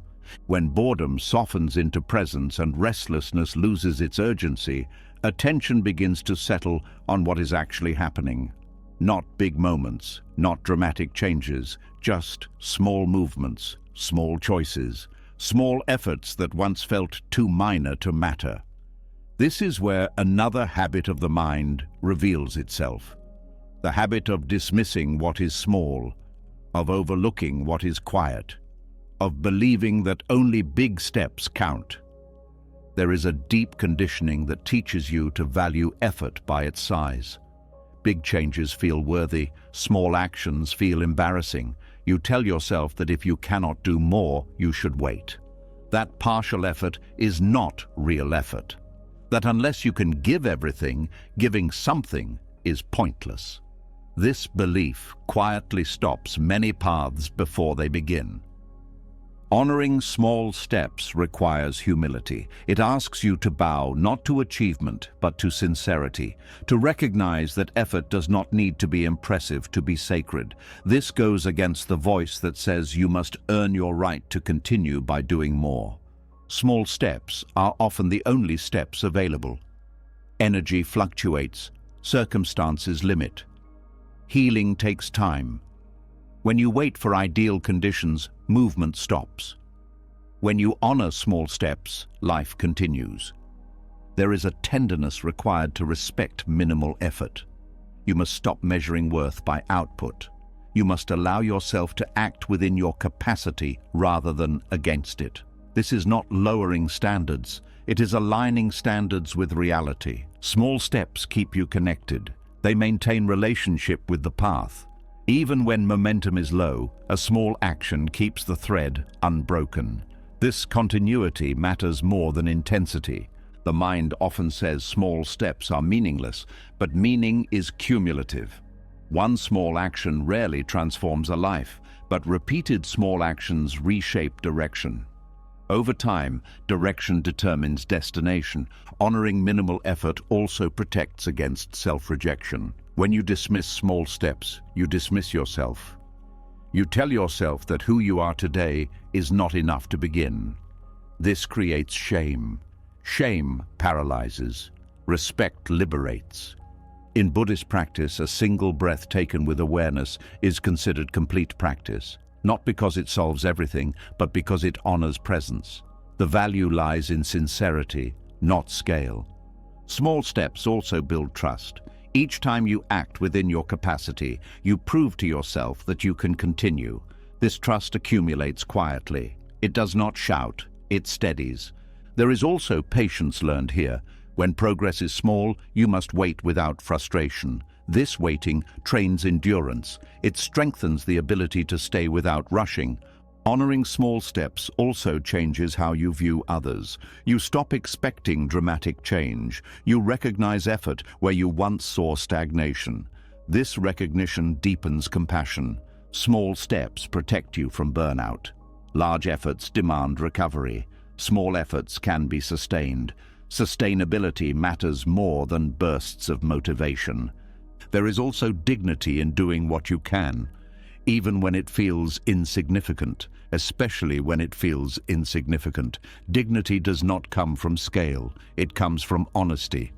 Small steps teach you to listen to your limits. Limits are not enemies, they are information. When you respect them, you act wisely. When you ignore them, you break. There is also courage in allowing effort to be small. It means letting go of image, letting go of the need to appear capable. You choose authenticity over performance. Honoring minimal effort also dissolves comparison. Small steps cannot be compared easily. They are personal. This privacy protects your path. There is also consistency born here. Small steps are easier to repeat. Repetition builds rhythm. Rhythm builds stability. Stability supports growth. The mind often waits for motivation to do more. Honoring small steps teaches you to act without waiting. Action creates momentum. Momentum creates capacity. Small steps also invite gratitude. When you notice them, you appreciate progress that once went unseen. Gratitude changes how effort feels. It becomes lighter. There is also learning in small steps. You receive feedback quickly. You adjust. You refine. Large steps often skip this refinement. Honoring small effort teaches you to stay present. You cannot hide behind grand plans. You engage with what is directly in front of you. Small steps also soften fear. Large changes feel threatening. Small changes feel manageable. This manageability keeps you moving. There is also faith here. Faith that something small matters. Faith that you matter even when you are not doing much. This faith heals self-worth. Small steps keep the door open. They prevent total withdrawal. Even when you feel lost, one small action keeps you engaged with life. There is also wisdom in recognizing seasons. Some seasons are for leaps, others are for inches.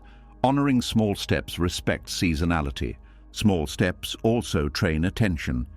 You notice details. You refine intention. This attention deepens quality. There is also resilience built here. When you learn to value small effort, setbacks feel less catastrophic. You know you can begin again gently. Honoring minimal effort challenges perfectionism. Perfectionism demands all or nothing. Small steps live in between. They weaken extremes. There is also kindness here. You treat yourself as someone worth encouraging, not someone to punish into improvement. Small steps teach you that progress is not always visible, but visibility is not the measure of truth. There is also freedom in releasing the demand to do more than you can. You stop fighting yourself. Energy returns. Honoring small steps also prepares you for larger ones. Capacity grows naturally when it is respected. There is also a quiet reverence here. Each small action becomes an offering, not to outcome, but to presence. Small steps remind you that life is lived moment by moment. You cannot skip moments. You can only meet them. When you bow to small steps, you stop waiting for permission to begin. You begin where you are. This changes everything. Effort becomes accessible.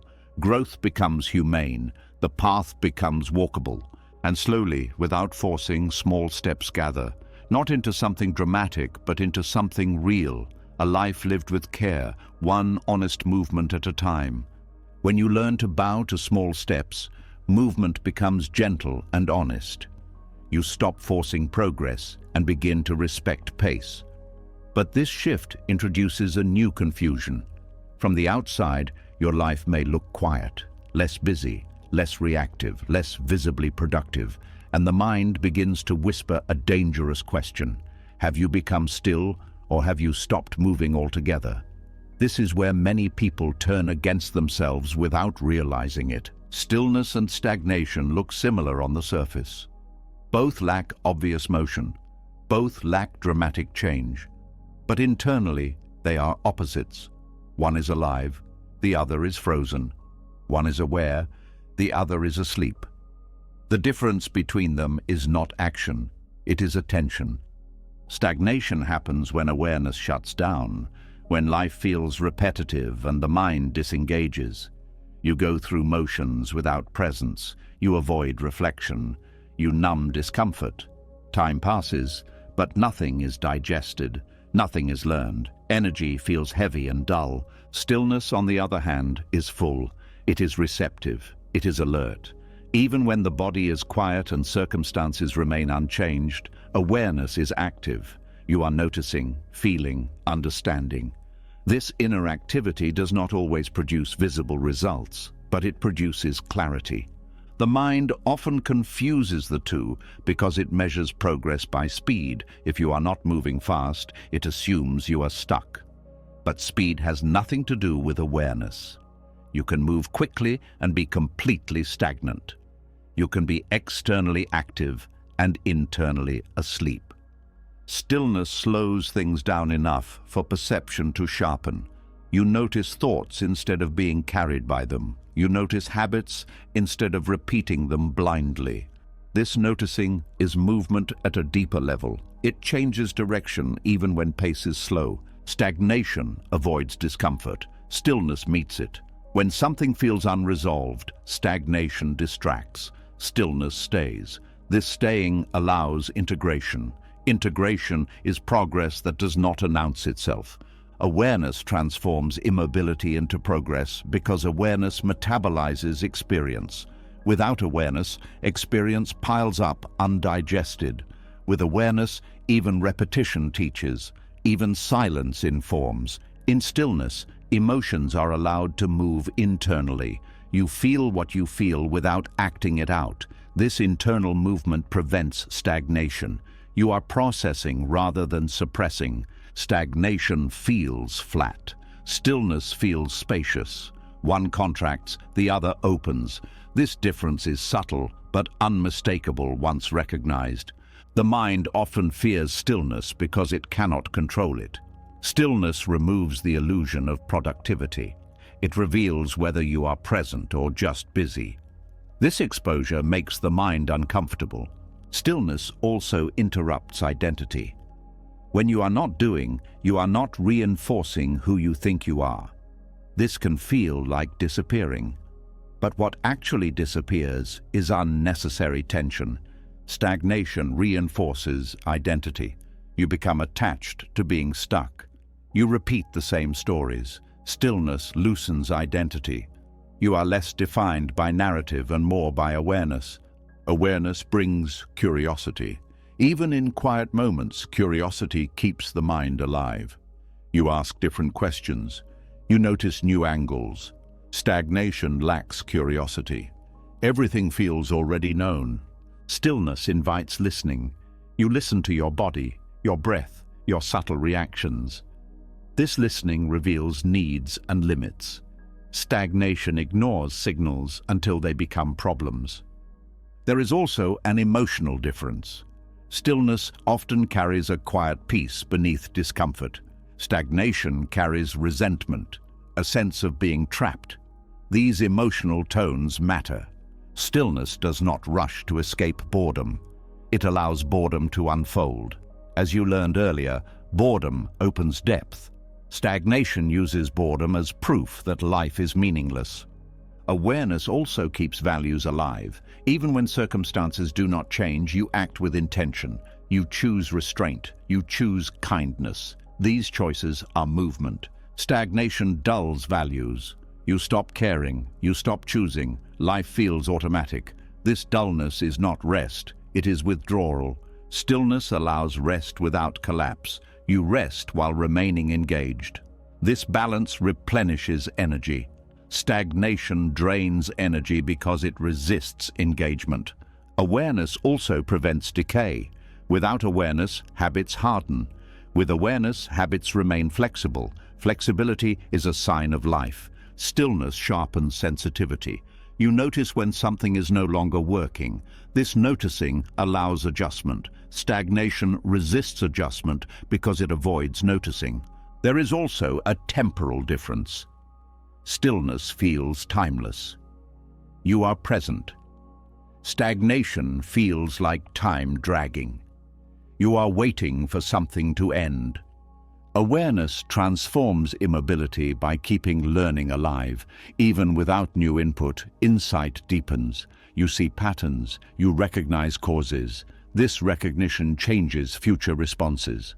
Stillness also supports ethical clarity. You pause before acting. This pause prevents harm. It allows wiser choices. Stagnation acts out of habit. The mind often demands visible proof of progress. Stillness offers internal proof. Less reactivity, more patience, more discernment. These are subtle but powerful. Stagnation often includes self-judgment. You label yourself as lazy or broken. Stillness includes self-observation without condemnation. This difference is crucial. Awareness also keeps compassion flowing. You remain sensitive to others. You are not shut down. Stagnation isolates. Stillness connects. Stillness is not passive. It is receptive. It receives experience fully. This reception changes you. Stagnation resists experience. It numbs, it avoids. This resistance creates suffering. Awareness transforms immobility into progress by allowing inner shifts. These shifts may not change circumstances immediately, but they change how you meet them. Stillness also prepares you for movement. When the time comes to act, clarity is present. Stagnation leads to impulsive or delayed action. The difference becomes clearer with practice. You learn to feel it. You trust the quality of awareness rather than the quantity of action. Stillness teaches you that progress is not always outward. Sometimes it is the removal of confusion, the softening of resistance, the easing of fear. Stagnation keeps confusion intact. Stillness dissolves it gradually. Awareness also brings honesty. You see when stillness turns into avoidance. This honesty prevents stagnation from hiding. Stillness includes choice. Even if you do not move, you are choosing to be present. This choice is active. Stagnation includes resignation. You feel you have no choice. This feeling is a sign to reawaken awareness. Awareness restores agency. You may not control outcomes, but you control attention. Attention directs growth. Stillness also honors cycles. There are times for rest, for incubation. Recognizing these times prevents unnecessary self-attack. Stagnation ignores cycles. It treats rest as failure. Stillness treats rest as part of movement. Awareness allows stillness to be fertile. Ideas mature. Emotions settle. Understanding integrates. Stagnation is infertile. Nothing grows because nothing is attended to. Over time, you begin to trust stillness. You recognize its texture, its quiet intelligence. You stop panicking when life slows. This trust changes how you move forward. You no longer equate worth with activity. You equate it with presence. The difference between stillness and stagnation is not visible to others. It is known internally. You feel alive or you feel shut down. Awareness keeps life alive even when it is quiet. It turns pauses into preparation, silence into learning. And when you learn to recognize this difference, you stop abandoning yourself during slow seasons. You remain present. You remain engaged. What once felt like doing nothing reveals itself as doing something essential, becoming aware, becoming clear, becoming ready. Stillness held with awareness is not the absence of progress. It is progress refining itself. When you begin to trust stillness and recognize it as alive rather than empty, another habit of the mind comes into focus. A habit so familiar it often goes unnoticed. The habit of rushing, the pressure to arrive. The quiet belief that if you move faster, you will finally understand. This belief feels harmless, even responsible, but it carries a hidden cost. Urgency does not bring awakening closer. It pushes it further away. Rushing is born from discomfort with the present moment. Something feels incomplete, unresolved, or unclear, and the mind wants relief. It imagines a future moment where everything will make sense, where peace will arrive, where effort will pay off. This imagined future becomes a destination, and the present becomes an obstacle to escape. Urgency fractures attention because it divides awareness. Part of you is here, but most of you is leaning forward. You are listening, but already planning the next step. You are practicing, but already measuring results. Attention becomes thin, and awakening, which depends on full presence, cannot take root in divided ground. The mind believes that speed equals progress, that faster understanding is better understanding, but understanding does not work like information. It is not accumulated, it is revealed, and revelation requires stillness, patience, and sustained attention. Urgency interrupts all three. When you rush, you skim experience instead of entering it. You move through moments looking for signs instead of staying with what is happening. This skimming creates the illusion of movement, but nothing integrates. Insights may appear briefly, but they do not settle. They remain concepts rather than lived truth. Urgency also tightens the nervous system. The body prepares for threat when it feels rushed. Muscles tense, breath shortens, perception narrows. In this state, awareness contracts. Awakening requires openness. Urgency produces the opposite. There is also fear beneath rushing, fear of wasting time, fear of falling behind, fear that if you do not hurry, something important will be missed. Buddhism teaches that this fear is rooted in misunderstanding. Nothing essential can be missed when you are present. Presence reveals what matters. Rushing creates a subtle violence toward experience. You are not allowing moments to unfold naturally. You are forcing meaning from them. This force distorts perception. You see what you expect instead of what is. Awakening is not an event you reach. It is a clarity that emerges when resistance drops. Urgency is resistance disguised as effort. It resists uncertainty. It resists not knowing. It resists waiting. This resistance delays realization. When urgency is present, practice becomes goal-driven. You meditate to feel calm. You reflect to gain insight. You act kindly to become better. These motivations are understandable, but they keep attention future-focused. The present becomes a means rather than the ground. Urgency also creates comparison. You measure your progress against others, against ideals, against imagined timelines. Comparison scatters attention. Instead of noticing your own experience, you monitor your position. Awakening requires intimacy, not ranking. Rushing fragments learning. You move on before lessons have settled. You collect ideas without digesting them. This creates mental clutter. Clutter clouds perception. There is also impatience with difficulty. When challenges arise, urgency wants them gone quickly. But difficulty often carries insight. Rushing past it skips understanding. The lesson returns later, often louder. Urgency feeds restlessness. Even when nothing is wrong, something feels off. This restlessness keeps the mind busy.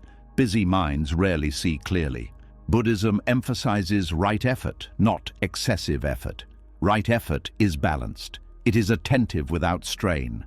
Urgency strains. Strain narrows awareness. When you rush, you also rush others. You lose patience. You interrupt. You listen less deeply. This damages connection. Awakening is relational. It unfolds through how you meet life, including people. Urgency also distorts values. You begin to value outcomes over integrity, speed over care, efficiency over understanding. This distortion moves you away from wisdom. There is a paradox here. The more urgently you seek awakening, the more elusive it becomes. Because awakening is not something you acquire, it is something you stop blocking. Urgency blocks. Rushing creates mental noise. Thoughts multiply, questions stack, analysis intensifies, silence recedes. As you learned earlier, silence is fertile ground. Urgency uproots it. There is also exhaustion that comes from rushing. The mind cannot sustain constant forward pressure. Fatigue dulls awareness. You may continue moving, but presence fades. Urgency makes you distrust the moment. You treat now as insufficient. This distrust erodes peace. Peace is not found later. It is found in how you relate to now. Awakening requires patience, not because it takes time, but because patience allows depth. Without patience, depth cannot be entered. Everything remains surface. When urgency softens, something surprising happens. Time feels different. You are not waiting for the next moment. You are living this one. Attention gathers. Experience deepens. Slowness allows integration. Feelings are felt fully. Insights sink into behavior. Choices become wiser. This integration is awakening in motion. Urgency also creates spiritual ambition. You want to be more aware, more evolved, more peaceful. This ambition reinforces the self you are trying to see through. Awakening loosens self-centered striving. Rushing postpones realization by keeping attention outside of itself. You are always reaching. Awakening happens when reaching stops. There is also fear of stillness beneath urgency. Stillness feels like nothing is happening, but stillness is where clarity arises. Urgency avoids stillness to avoid uncertainty. When you slow down, you notice subtleties, tiny shifts in thought, small emotional reactions. These subtleties are where insight lives. Urgency misses them. Urgency also undermines trust. You do not trust the process. You do not trust yourself to unfold naturally. This mistrust creates tension. Awakening is not fragile. It does not need to be chased. It reveals itself when conditions are right. Your role is to create those conditions, not force the result. Letting go of urgency feels risky at first. You worry you will lose momentum, but what you lose is agitation. What you gain is clarity. When urgency drops, effort becomes simpler. You do what is needed without drama. You stop overthinking. This simplicity supports realization. Urgency also keeps you focused on milestones. Awakening has no milestones. It is not marked by events. It is recognized by ease, clarity, and compassion. Rushing keeps you future-bound. Awakening is present-bound. This difference matters. As urgency fades, attention stabilizes. You are less scattered, less reactive, more available. This availability allows insight to emerge naturally. Awakening is not delayed by slowness. It is delayed by distraction.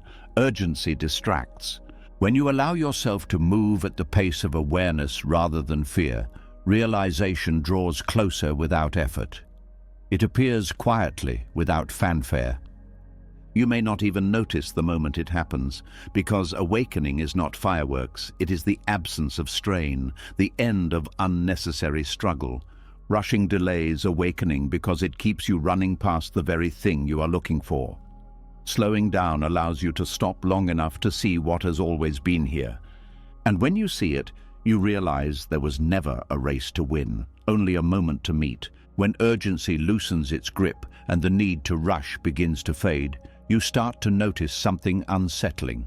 The world around you does not slow down with you. It keeps pushing. It keeps demanding speed, answers, output. And suddenly your calm feels out of place. This is the moment when slowness stops being personal and starts becoming defiant. Not loud defiance, quiet resistance. The choice to move slowly in a world built on fear. Speed is rarely neutral. Beneath it lives anxiety, the fear of falling behind, the fear of being left out, the fear that if you stop, everything will collapse. Modern life runs on this fear. It keeps people busy enough to never feel what is driving them. Slow living exposes this engine, and that exposure is uncomfortable. Choosing slowness is not laziness. It is discernment. It is recognizing that constant acceleration does not equal safety. In fact, it often hides insecurity. When everything must be fast, there is no time to feel uncertainty. Slowness brings uncertainty to the surface. That is why it feels threatening. Fear thrives on speed because speed prevents reflection. When you are rushing, you do not ask why, you simply react. This reaction feels like control, but it is actually avoidance. Slow living interrupts this cycle. It creates space. And in that space, fear becomes visible. This visibility is the first act of rebellion. You stop letting fear decide your pace. You begin to choose patience, not because it is comfortable, but because it is honest. Honesty disrupts systems built on panic. Slow living asks different questions. Not how fast can this be done, but why does it need to be done at all? Not what is next, but what is here. These questions weaken fear's authority. Fear wants urgency, clarity wants time. There is social pressure to rush, messages, deadlines, comparisons, constant updates. Slowing down can feel like opting out of relevance, but relevance built on anxiety is fragile. Slow living builds relevance rooted in presence. Presence lasts longer. Choosing patience is not passive. It requires courage. You are choosing to feel what speed helps you avoid. Restlessness, doubt, uncertainty. These feelings do not disappear when ignored. They accumulate. Slow living allows them to move through you instead of running the show. Fear tells you that slowing down will cost you opportunities. Sometimes it does. But fear does not tell you what speed costs. Speed costs depth. Speed costs connection. Speed costs the ability to listen to yourself. Slow living restores relationship with the body. The body does not rush naturally. It responds to rhythm. When you slow down, signals become clearer. Hunger, fatigue, emotion. This clarity improves decisions. Fear prefers disconnection from the body because disconnection makes control easier. Patience in a culture addicted to speed feels rebellious because it refuses the premise that everything is urgent. You begin to see how many emergencies are manufactured, how much stress is unnecessary. This seeing changes behavior. Slow living also challenges productivity myths. You realize that being busy is not the same as being effective. Many rushed actions create more work later. Slowness allows precision. Precision reduces waste. Fear wants guarantees. Speed feels like chasing guarantees. Slow living accepts uncertainty. This acceptance reduces anxiety. Anxiety feeds on the illusion that certainty is possible.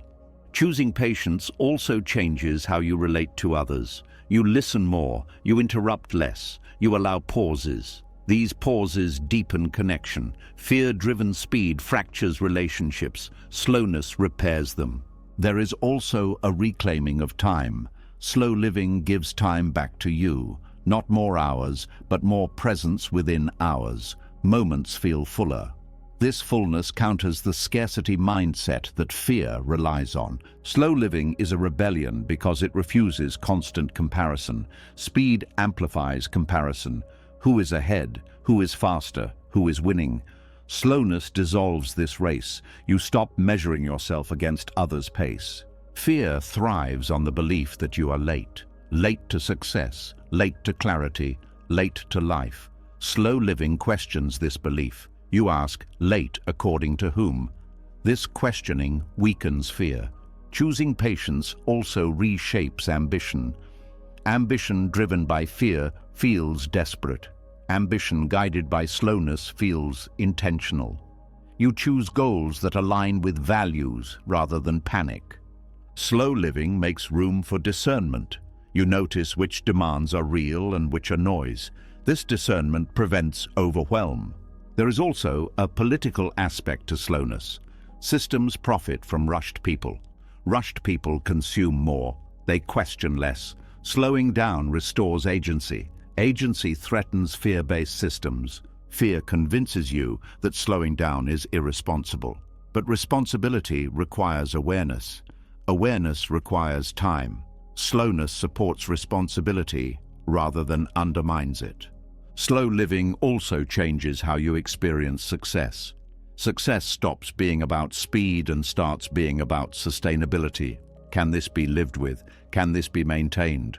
Fear ignores sustainability. Slowness honors it. Patience allows integration. Lessons settle. Emotions process. Wisdom matures. Without integration, growth becomes chaotic. Slow living teaches you to say no without guilt. You recognize limits. Respecting limits is an act of self-trust. Fear demands overextension. Slowness restores boundaries. There is also relief here. When you stop rushing, the constant pressure eases. You breathe deeper. You sleep better. These changes are not small. They are foundational. Fear also fuels multitasking. Doing many things at once creates the illusion of efficiency. Slow living favors single attention. Single attention improves quality. Quality reduces rework. Choosing slowness does not mean withdrawing from the world. It means engaging deliberately. You choose when to move fast and when to pause. Fear removes choice. Slowness restores it. Slow living also deepens gratitude. When you are not rushing, you notice what is already present. Gratitude reduces fear by shifting attention from lack to sufficiency. There is also a spiritual dimension. Fear keeps attention external. Slowness turns attention inward. This inward turn reveals values. Values guide action more reliably than fear. Slow living is not about doing less. It is about doing what matters. Fear inflates importance. Slowness clarifies it. Choosing patience also protects mental health. Constant urgency keeps the nervous system activated. Slowness allows regulation. Regulation supports clarity. Fear-driven speed avoids stillness. Stillness reveals vulnerability. Slow living allows vulnerability. Vulnerability fosters authenticity. There is also resistance from others. People may misunderstand your pace. They may project their fear onto you. Slow living requires confidence to remain steady without approval. Slow living also changes your relationship with mistakes. You have time to notice them early. You adjust gently. Speed often turns small errors into big ones. Choosing patience helps you distinguish between pressure and purpose. Pressure demands immediate action. Purpose invites considered response. Slow living creates space for meaning. Meaning cannot be rushed. It unfolds through engagement. Fear wants shortcuts. Slowness respects process. Respecting process leads to deeper satisfaction. There is also joy in slowness, not excitement, but contentment. Contentment undermines fear's narrative that you are always lacking. Slow living teaches you that safety does not come from speed. It comes from presence. Presence allows wise response. Choosing patience in an anxious culture is not easy. It requires repeated choice. Each time you slow down, you resist fear's script. Over time, this resistance becomes natural. You stop feeling rebellious. You feel grounded. Slow living becomes your default, not as avoidance, but as alignment. You move when movement is true. You pause when pause is needed. Fear loses its grip not because you fought it, but because you stopped feeding it. And in this quieter rhythm, life becomes less about keeping up and more about being here. Slowness reveals that peace was never hiding in the future. It was waiting for you to stop running long enough to notice it. When slowness becomes a way of living rather than a reaction, another shift quietly happens. The excitement that once carried you forward begins to fade. The sense of meaning that once felt obvious grows distant. You are no longer rushing, but you are also no longer inspired. This is where many people assume the path has ended. In truth, this is where it finally becomes real. Motivation is emotional energy. It rises when something feels new, hopeful, or rewarding. It fades when effort becomes ordinary. This fading is not a problem. It is a signal. The signal that you are no longer being carried by feeling alone. The mind often panics here because it was taught that desire must come before action. Buddhism teaches the opposite. At a certain point, action comes before desire. When motivation disappears, discipline steps forward. Not discipline as punishment or force, but discipline as relationship.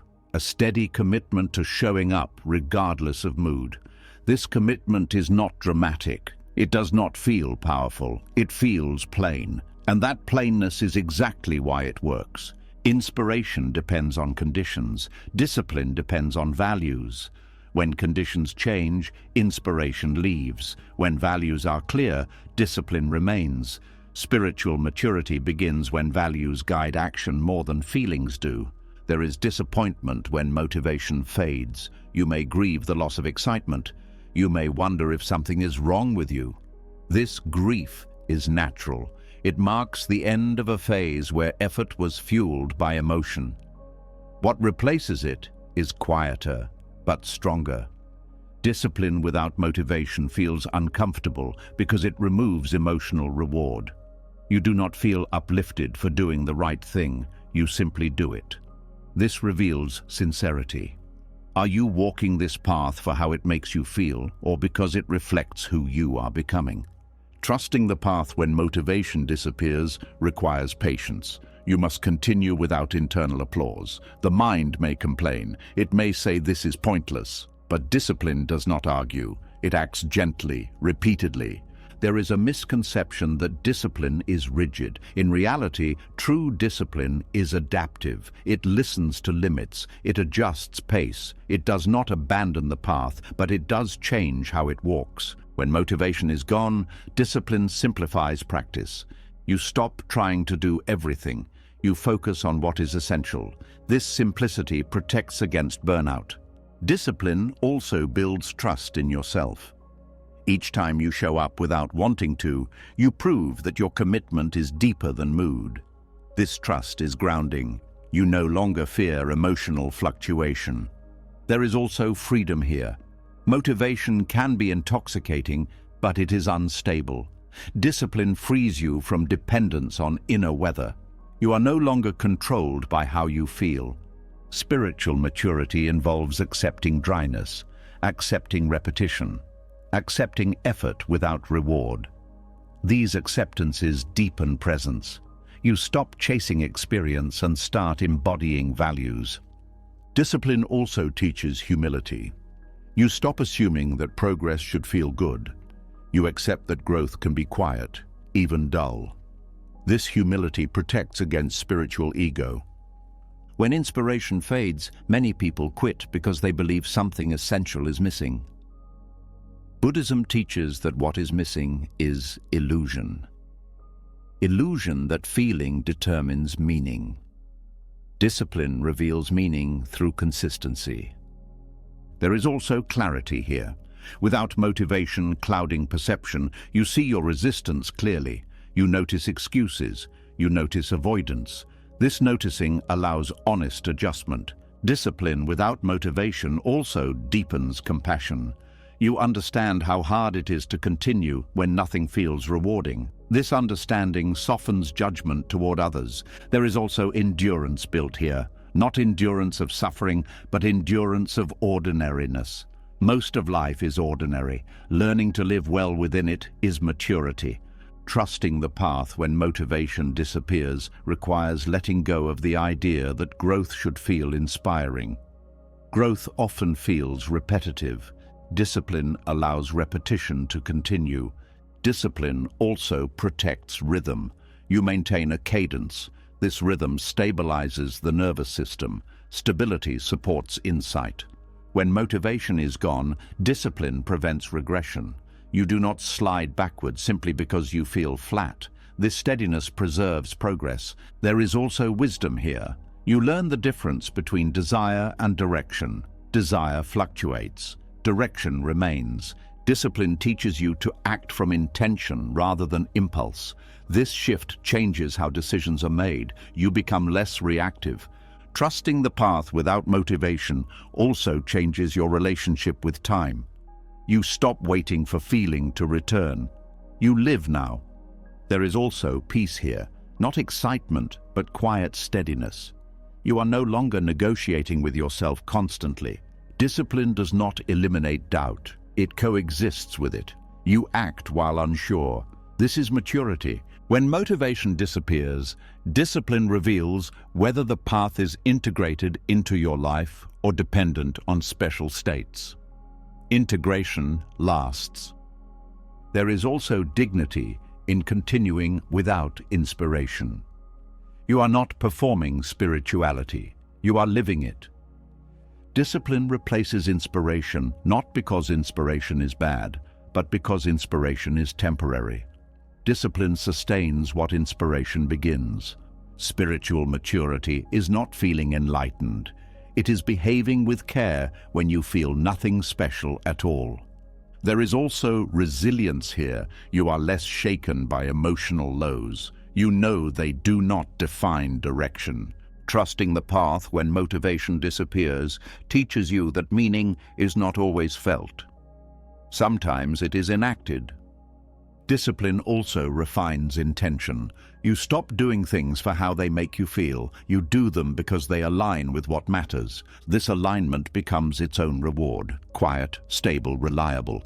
Over time, motivation may return, or it may not. But your commitment no longer depends on it. You have learned to walk without emotional fuel, to continue without excitement, to trust without reassurance.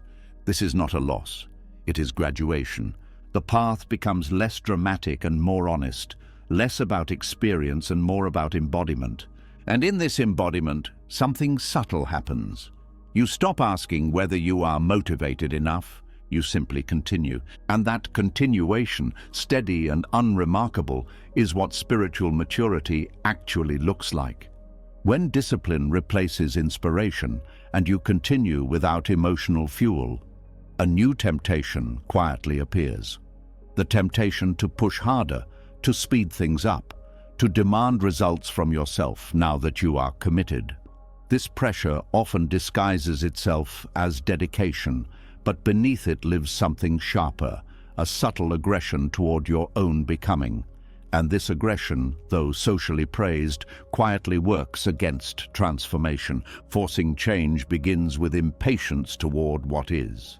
You see where you are and decide it is not acceptable, not ready, not enough. You tell yourself you must be better, calmer, wiser, healed, quickly. This demand feels productive, but it carries a hidden message that who you are now is a problem. Violence does not always look like harm. Sometimes it looks like relentless improvement, constant self-correction, the refusal to rest until something inside you changes. This kind of pressure creates tension, not growth. Growth responds to safety, not threat. When change is forced, resistance naturally rises. This resistance is not stubbornness, it is protection. Parts of you push back because they sense danger, they sense rejection. When growth feels like an attack, the system closes. Aggression toward growth fractures trust within yourself. You begin to treat your inner world as an enemy territory that must be conquered. This internal conflict drains energy. Instead of transformation, you get exhaustion.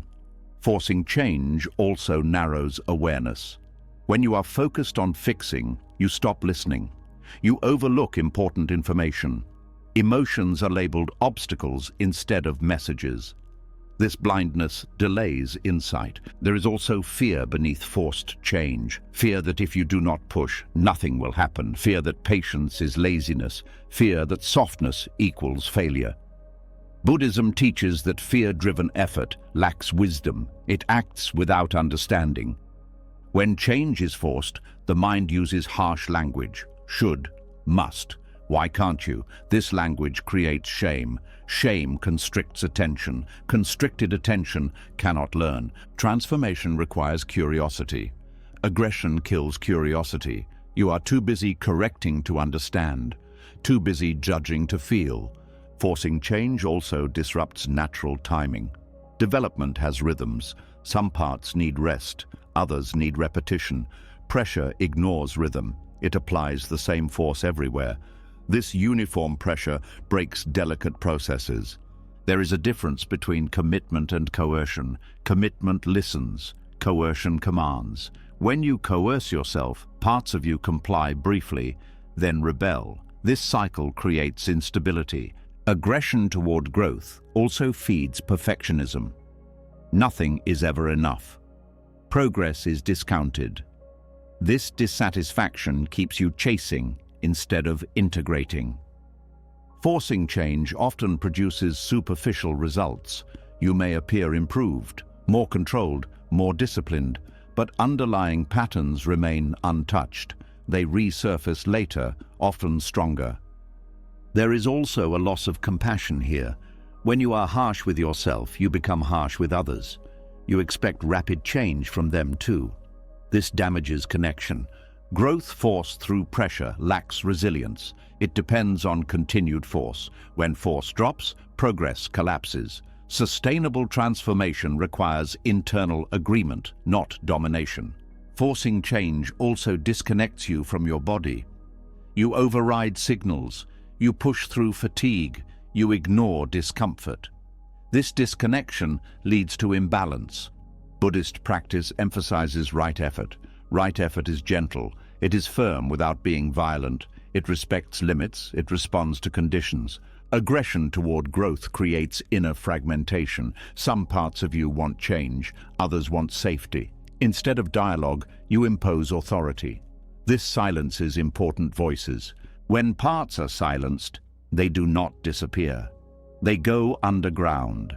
They influence behavior indirectly. This creates confusion. Forcing change also undermines trust in process. You do not believe that growth will happen unless you control it. This mistrust creates constant tension. There is also grief hidden here. Grief for how long things are taking. Grief for how imperfect you feel. Aggression often masks this grief. Softening reveals it. Transformation requires allowing grief. Forcing skips grief. Skipped grief returns as resistance. Aggressive self-improvement treats symptoms, not causes. It changes behavior without addressing meaning. This leads to relapse. Forcing change also creates fear of failure. If effort is harsh, mistakes feel dangerous. Fear reduces experimentation. Without experimentation, learning stops. There is also spiritual bypassing here. You try to rise above unresolved issues instead of meeting them. This bypass delays healing. Aggression toward growth often comes from comparing yourself to an ideal. This ideal is usually unrealistic. Chasing it creates constant dissatisfaction. Buddhism teaches that clinging to ideals creates suffering. Forcing change is clinging in action. Transformation unfolds through relationship. Relationship with yourself. With experience, relationship requires respect. Aggression breaks respect. When you slow down and listen, you notice that some parts resist change because they need understanding, not correction. Listening allows this understanding. Gentle change invites cooperation. When parts feel seen, they soften. This softening allows movement. Forcing change also ignores the wisdom of gradual unfolding. Some insights must ripen. Pressure harvests them too early. There is also exhaustion that comes from constant self-pressure. Exhaustion dulls awareness. Dull awareness cannot transform. Aggression toward growth often confuses intensity with sincerity. Intensity looks impressive. Sincerity looks ordinary, but sincerity lasts. Transformation is not a war. There is nothing to defeat. There is only understanding to deepen. When you stop forcing, you create space. In this space, awareness returns. Awareness reveals next steps naturally. Gentle effort builds trust. Trust allows risk. Risk allows change. Forcing creates compliance. Allowing creates participation. Participation is transformative. There is also forgiveness required. Forgiveness for slowness. Forgiveness for imperfection. Forgiveness for being human. Aggression toward growth refuses forgiveness. It demands constant improvement. This demand is unsustainable. Transformation happens when resistance is met with curiosity instead of force. Curiosity opens. Force closes. There is also a quiet confidence that grows when you stop pushing. You trust that change will come through engagement, not attack. Buddhist wisdom reminds us that a clenched fist cannot receive. Aggression clenches. Gentleness opens. When you release the urge to force, effort becomes cleaner. You do what is needed without violence. Change that emerges from gentleness integrates fully. It does not need constant maintenance. Aggressive change creates tension. Integrated change creates ease. The path does not respond to force. It responds to presence. When you allow growth rather than impose it, resistance dissolves naturally. What was blocked begins to move. Transformation then feels less like becoming someone else and more like returning to yourself. And in that return, you realize that nothing ever needed to be forced. It needed to be understood. When the urge to force change softens and you stop treating growth like a battle, another belief quietly comes into question. The belief that struggle means something went wrong. That difficulty is a sign of failure. That if the path were correct, it would be cleaner, easier, lighter. This belief is deeply rooted, and it creates unnecessary shame. Buddhism offers a different image. Growth does not happen despite the mud. It happens because of it. Struggle is often treated as a mistake, something to escape, something to fix quickly.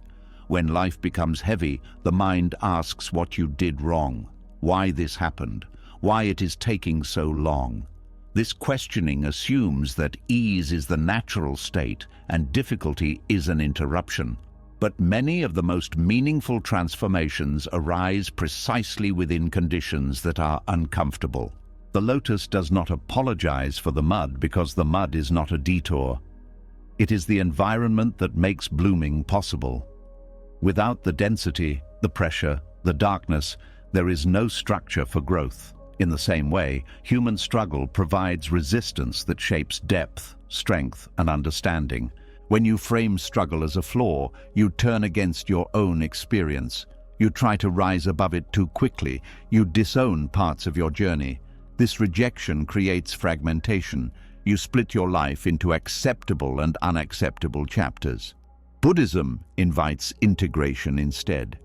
Struggle provides context. It gives meaning to qualities that could not develop otherwise. Patience only forms when waiting is required. Compassion deepens when pain is known. Clarity sharpens when confusion has been lived. These qualities are not abstract ideas. They are responses shaped by experience. There is a tendency to compare your inner life to imagined ideals. You think you should be calmer by now, more healed, more stable. When reality does not match this image, shame appears. Shame says the mud is your fault. Buddhism dissolves this shame by reminding you that difficulty is not a personal defect. It is part of the terrain. Struggle also slows you down, and as you have learned, slowness reveals things speed hides. Without struggle, many truths remain superficial.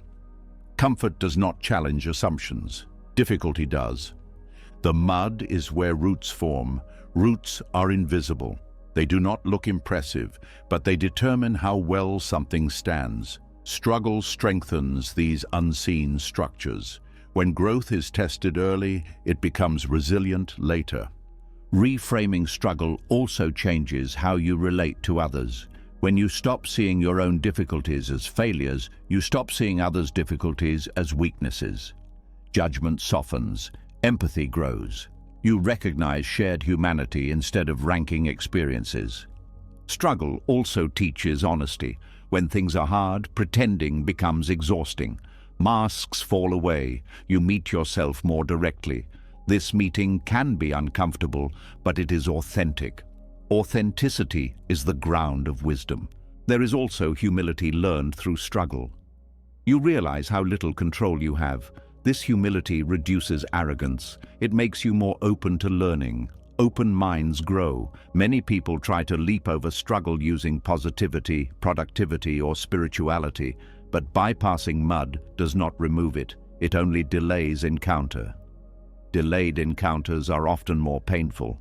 Struggle asks you to stay, to feel, to listen. These are not passive acts. They require courage. Courage not to escape discomfort prematurely. When you stop apologizing for your mud, you stop explaining yourself. You stop justifying why things are hard. You accept the season you are in. Acceptance brings relief. Struggle also clarifies values. When things are easy, values remain theoretical. When things are hard, you see what truly matters. Choices become clearer. The mud also protects growth. Fragile beginnings cannot survive exposure. Difficulty shields development from premature display. This protection allows authenticity to form. There is also creativity born from struggle. When familiar paths are blocked, new ways emerge. Necessity sharpens ingenuity. Without constraint, creativity often remains shallow. Struggle teaches endurance, not endurance as suffering, but endurance as continuity. You learn how to keep going without losing yourself. This skill is essential for long-term growth. Reframing struggle also changes how you relate to your past. Instead of regretting difficult chapters, you begin to understand them. Understanding replaces resentment. The mud holds nutrients. Pain carries information. When you extract meaning rather than flee discomfort, insight grows. Insight is nourishment. Struggle also reveals attachment. You see what you are clinging to when it is threatened. This seeing allows release. Release brings freedom. When you accept struggle as context, you stop rushing healing. You respect timing. Healing unfolds organically when not forced. There is also a shift in self-talk.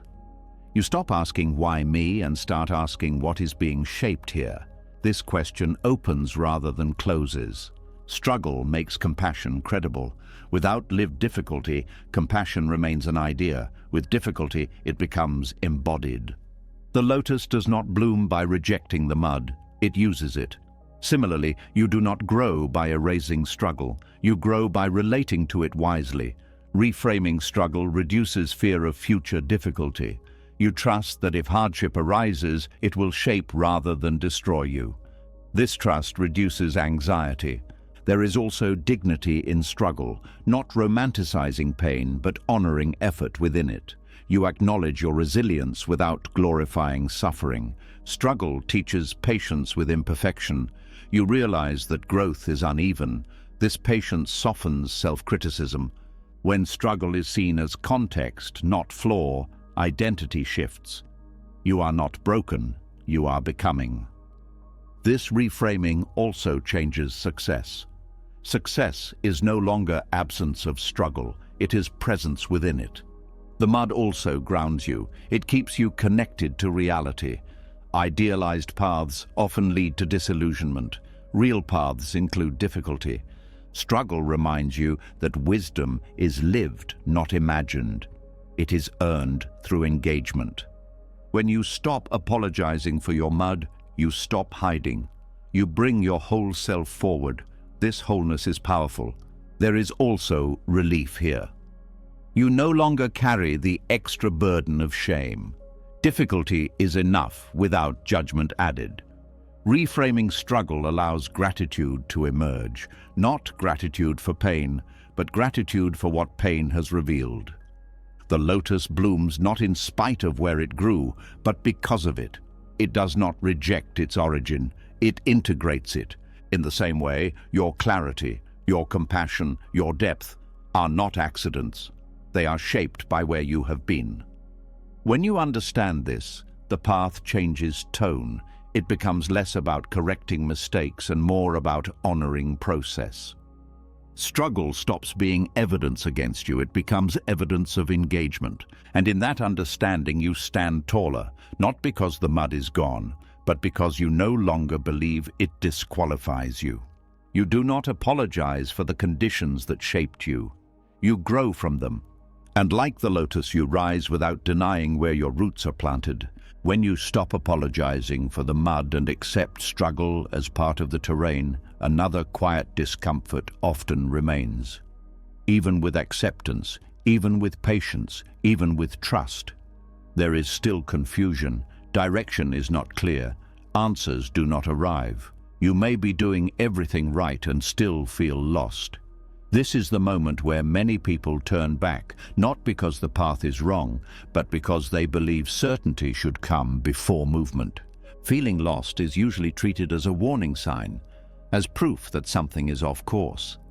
The mind believes that correct direction should feel confident, clear, and reassuring. But in lived experience, this is rarely true. Often, the most honest movement forward happens while clarity lags behind. Confusion does not mean you are failing. It means the old maps no longer work, and new ones have not yet formed. This in-between state is uncomfortable because it removes familiar reference points.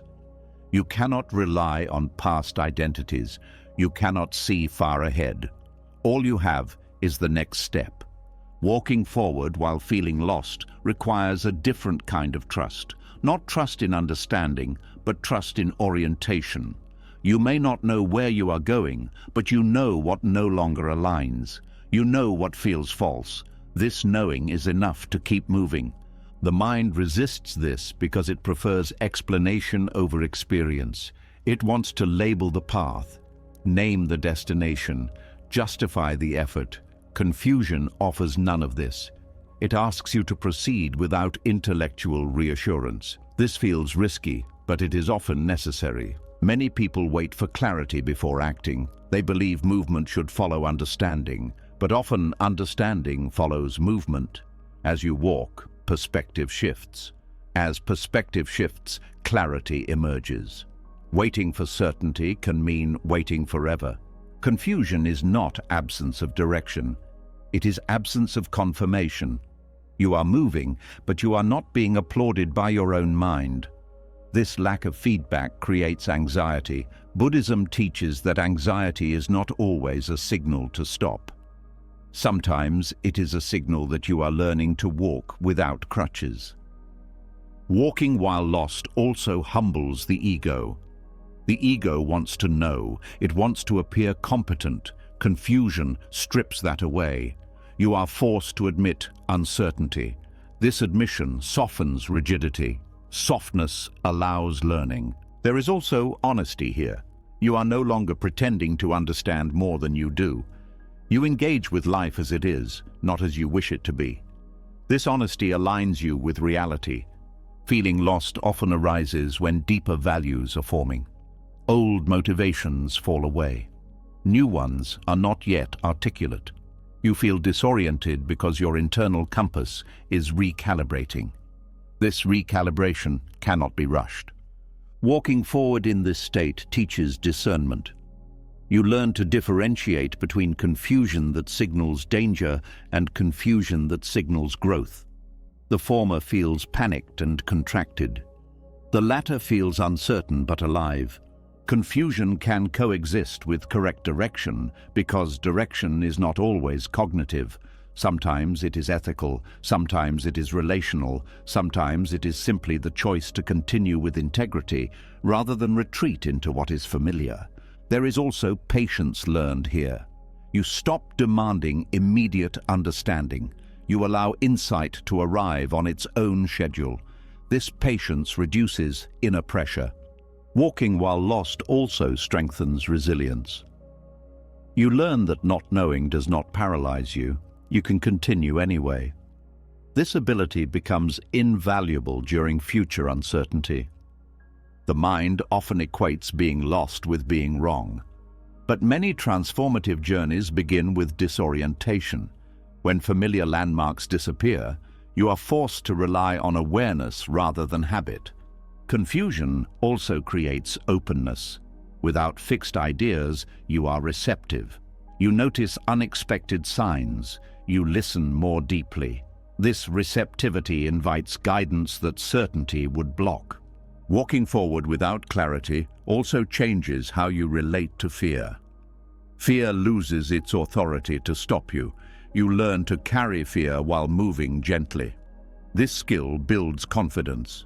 There is also freedom here. You are no longer bound by rigid plans. You respond to what arises. This responsiveness keeps you aligned with reality. Confusion teaches you to value direction over destination. You focus on the quality of your steps rather than the endpoint. This focus improves how you walk. Walking while lost also reveals how much of life is navigated this way. Few things are fully understood in advance. Accepting this reduces frustration. There is also compassion for yourself here. You stop demanding clarity as a prerequisite for worth. You allow yourself to be human. Confusion often arises when you are leaving something behind. Old identities dissolve before new ones form. This dissolution feels like being lost, but it is also being freed. Walking forward while lost requires attention to small signals. What feels slightly more honest? What feels slightly less heavy? These subtle cues guide you. There is also trust in process. You believe that meaning will emerge through engagement, rather than analysis alone. This belief supports movement. Confusion can coexist with correct direction because direction is often felt before it is understood. You sense alignment even when you cannot explain it. The mind resists this because it prefers certainty. But certainty can be misleading. Many wrong paths feel certain. Many right paths feel confusing. Walking forward while lost also dissolves perfectionism. You stop waiting to feel ready. You begin where you are. This beginning creates momentum. There is also humility here. You accept that you are learning. Learning requires uncertainty. Without uncertainty, growth stagnates. Confusion invites questions, not questions demanding answers, but questions that open awareness. These questions deepen insight. Walking without clarity also trains presence. You cannot rely on autopilot. You must pay attention. This attention sharpens perception. There is also courage required. You move without guarantees. This courage is quiet but powerful. Confusion also reduces attachment to outcome. You are less invested in how things turn out because you cannot predict them. This reduces anxiety. Walking forward while feeling lost teaches you that direction is not always visible. Sometimes it is only felt after distance is traveled. Over time, you may look back and realize that what felt like wandering was actually learning terrain. You were gathering experience, not wasting time. Confusion also builds tolerance for ambiguity. Life is ambiguous. Resisting this creates suffering. Accepting it creates ease. Walking while lost allows you to meet life freshly. Without assumptions, you see what is actually there. This seeing is valuable. There is also faith here. Not faith that you know where you are going, but faith that you can respond wisely as you go. Confusion does not disqualify you from progress. It often accompanies it. When you stop treating being lost as failure, you stop panicking. You move more gently. This gentleness keeps you aligned. Walking forward while lost also teaches surrender. You release the need to control understanding. You allow insight to unfold. There is also strength here. You are not waiting for certainty to live. You are living now. Confusion becomes less threatening over time. You recognize it as a companion on the path rather than an enemy. Eventually, clarity does emerge. Not all at once, gradually, often quietly. And when it does, you realize it could not have arrived sooner. It needed the walking. It needed the uncertainty. It needed the humility. You were not lost in the way you feared. You were learning how to move without a map. And that learning becomes one of your greatest strengths. When you learn to walk forward, even while feeling lost, another space quietly reveals itself. A space that feels suspended. You have acted. You have chosen. You have planted something, but nothing has answered yet. No results, no confirmation, just waiting. This pause is uncomfortable because it does not belong to effort or outcome. It belongs to neither past nor future. And yet, this is where much of life actually happens. There is a deep unease in the gap between cause and effect. You do something meaningful and expect a response. When none comes, the mind fills the silence with doubt. Did it work? Did it matter? Did I choose wrong? This questioning is natural, but it often turns the pause into suffering. Buddhism invites a different relationship with this space. It calls it sacred. The pause exists because life does not respond instantly. Causes move through layers of conditions before effects appear. These layers are complex and mostly invisible. The mind struggles with invisibility. It wants feedback. It wants reassurance. When reassurance is delayed, anxiety grows. The sacred pause asks you to stay without reaching forward, to remain present without demanding resolution. This is difficult because the mind believes peace should arrive after results, not before them. But waiting for outcomes to feel settled keeps you restless. Living peacefully in the gap requires trust not in results, but in process. You trust that causes are moving even when effects are silent. This trust is quiet. It does not eliminate uncertainty. It allows uncertainty to exist without panic. The pause reveals how attached you are to outcome. When nothing happens, attachment becomes obvious. You feel tension, impatience, fear. This is not failure, it is information.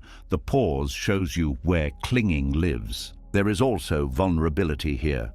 Without outcome, identity feels unstable. You are no longer someone who succeeded or failed. You are someone who acted and is now waiting. This undefined state is uncomfortable, but it is also freeing. You are not yet boxed into a story. The gap between cause and effect is where integration happens. Actions need time to settle into the system. Lessons need time to mature. Without pause, nothing integrates. Everything remains superficial. The mind often treats the pause as wasted time, but pause is not absence, it is incubation. Just as seeds rest underground before sprouting, intentions rest before manifesting. Living peacefully in this gap requires patience that is active, not passive. Active patience means staying engaged with life without constantly checking for results. You continue caring, you continue showing up. You simply stop demanding immediate answers. The pause also teaches restraint. You resist the urge to interfere prematurely. You do not dig up the seed to see if it is growing. This restraint protects fragile beginnings. There is also humility learned here. You accept that you cannot control timing. This humility softens frustration. It aligns you with reality rather than fighting it. The sacred pause challenges the belief that worth is tied to outcome. You learn to value intention and effort without confirmation. This shifts self-worth inward. Waiting without anxiety requires grounding attention in the present. You focus on what can be done now rather than what should happen later. This presence reduces mental agitation. The pause also exposes how often you rush to conclusions. When nothing happens, the mind invents explanations, usually negative. Learning to pause these narratives prevents unnecessary suffering. There is also compassion developed here. You recognize that others are also living in gaps, waiting for healing, for recognition, for change. This recognition softens judgment. The gap between cause and effect also teaches impermanence. Even when effects arrive, they will pass. Knowing this reduces attachment. You appreciate without clinging. Living peacefully in the pause requires befriending uncertainty. You stop treating not knowing as a problem. You accept it as part of life's rhythm. The pause also reveals faith in a new form. Not faith that things will work out, but faith that you can remain present regardless of outcome. There is also a slowing of inner tempo. You stop scanning the future. You settle into now. This settling brings calm. The sacred pause allows reflection. You review intention. You adjust attitude. You refine understanding. This reflection improves future action. When outcomes are delayed, you learn to differentiate between effort and attachment. You act fully, then release. This balance prevents burnout. The pause also creates space for gratitude. You notice what is already here instead of fixating on what has not arrived. Living peacefully in the gap teaches emotional regulation. You experience anticipation without being consumed by it.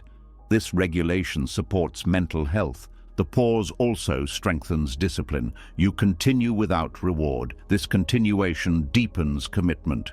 There is also freedom here. You are no longer enslaved to outcome timelines.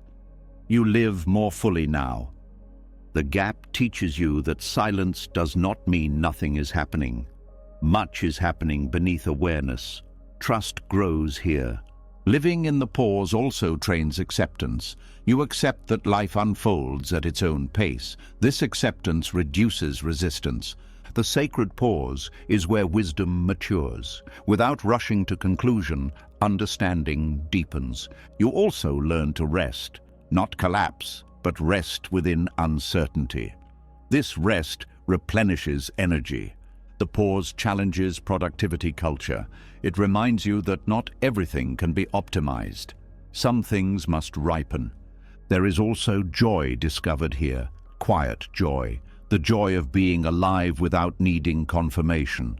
Living peacefully in the gap reduces fear of future waiting. You know you can survive it. The pause also sharpens discernment. You notice which impulses are driven by anxiety and which by clarity. You learn to distinguish between necessary action and compulsive action. This distinction improves life quality. The sacred pause teaches reverence for timing. You respect natural processes. This respect brings harmony. When outcomes finally arrive, you meet them differently. Less grasping, more gratitude, more balance. And when outcomes do not arrive as expected, you are not destroyed. You have learned to live fully, even without resolution. The gap becomes familiar. It no longer frightens you. It becomes a place of quiet strength. You stop rushing through life waiting for things to happen. You live where you are. The sacred pause becomes a teacher. It shows you how much suffering comes from impatience. Living peacefully in this space transforms waiting into living. You realize that much of life is lived between action and result. Learning to inhabit this space is learning how to live at all. The pause is not empty, it is full of becoming. And when you stop trying to escape it, you discover that peace was never waiting on the other side of results. It was available here all along, in the space where you learn to trust without proof. What you've heard is not a lesson about waiting. It is a reminder that movement does not need speed to be real. You've seen how trust grows in silence, how effort continues without witnesses, how confusion can walk beside clarity, how patience protects wisdom, and how growth unfolds even when nothing seems to change. You've learned that slowness is not failure, that struggle is not a flaw, and that stillness can carry more progress than urgency ever could. What moves slowly is still moving forward because it is honest, because it is rooted, because it is not trying to escape the moment it is in. Trust is not loud. It does not rush. It stays. If something in this journey spoke to you, leave a comment with the words, "I am still moving forward," not for anyone else, just as a quiet marker that you heard what you needed to hear today. And if you want more teachings like this, calm, grounded, and meant to stay with you long after the video ends, subscribe to the channel and turn on notifications. Move at your pace, stay with the path. And remember, even now, even here, you are still moving forward.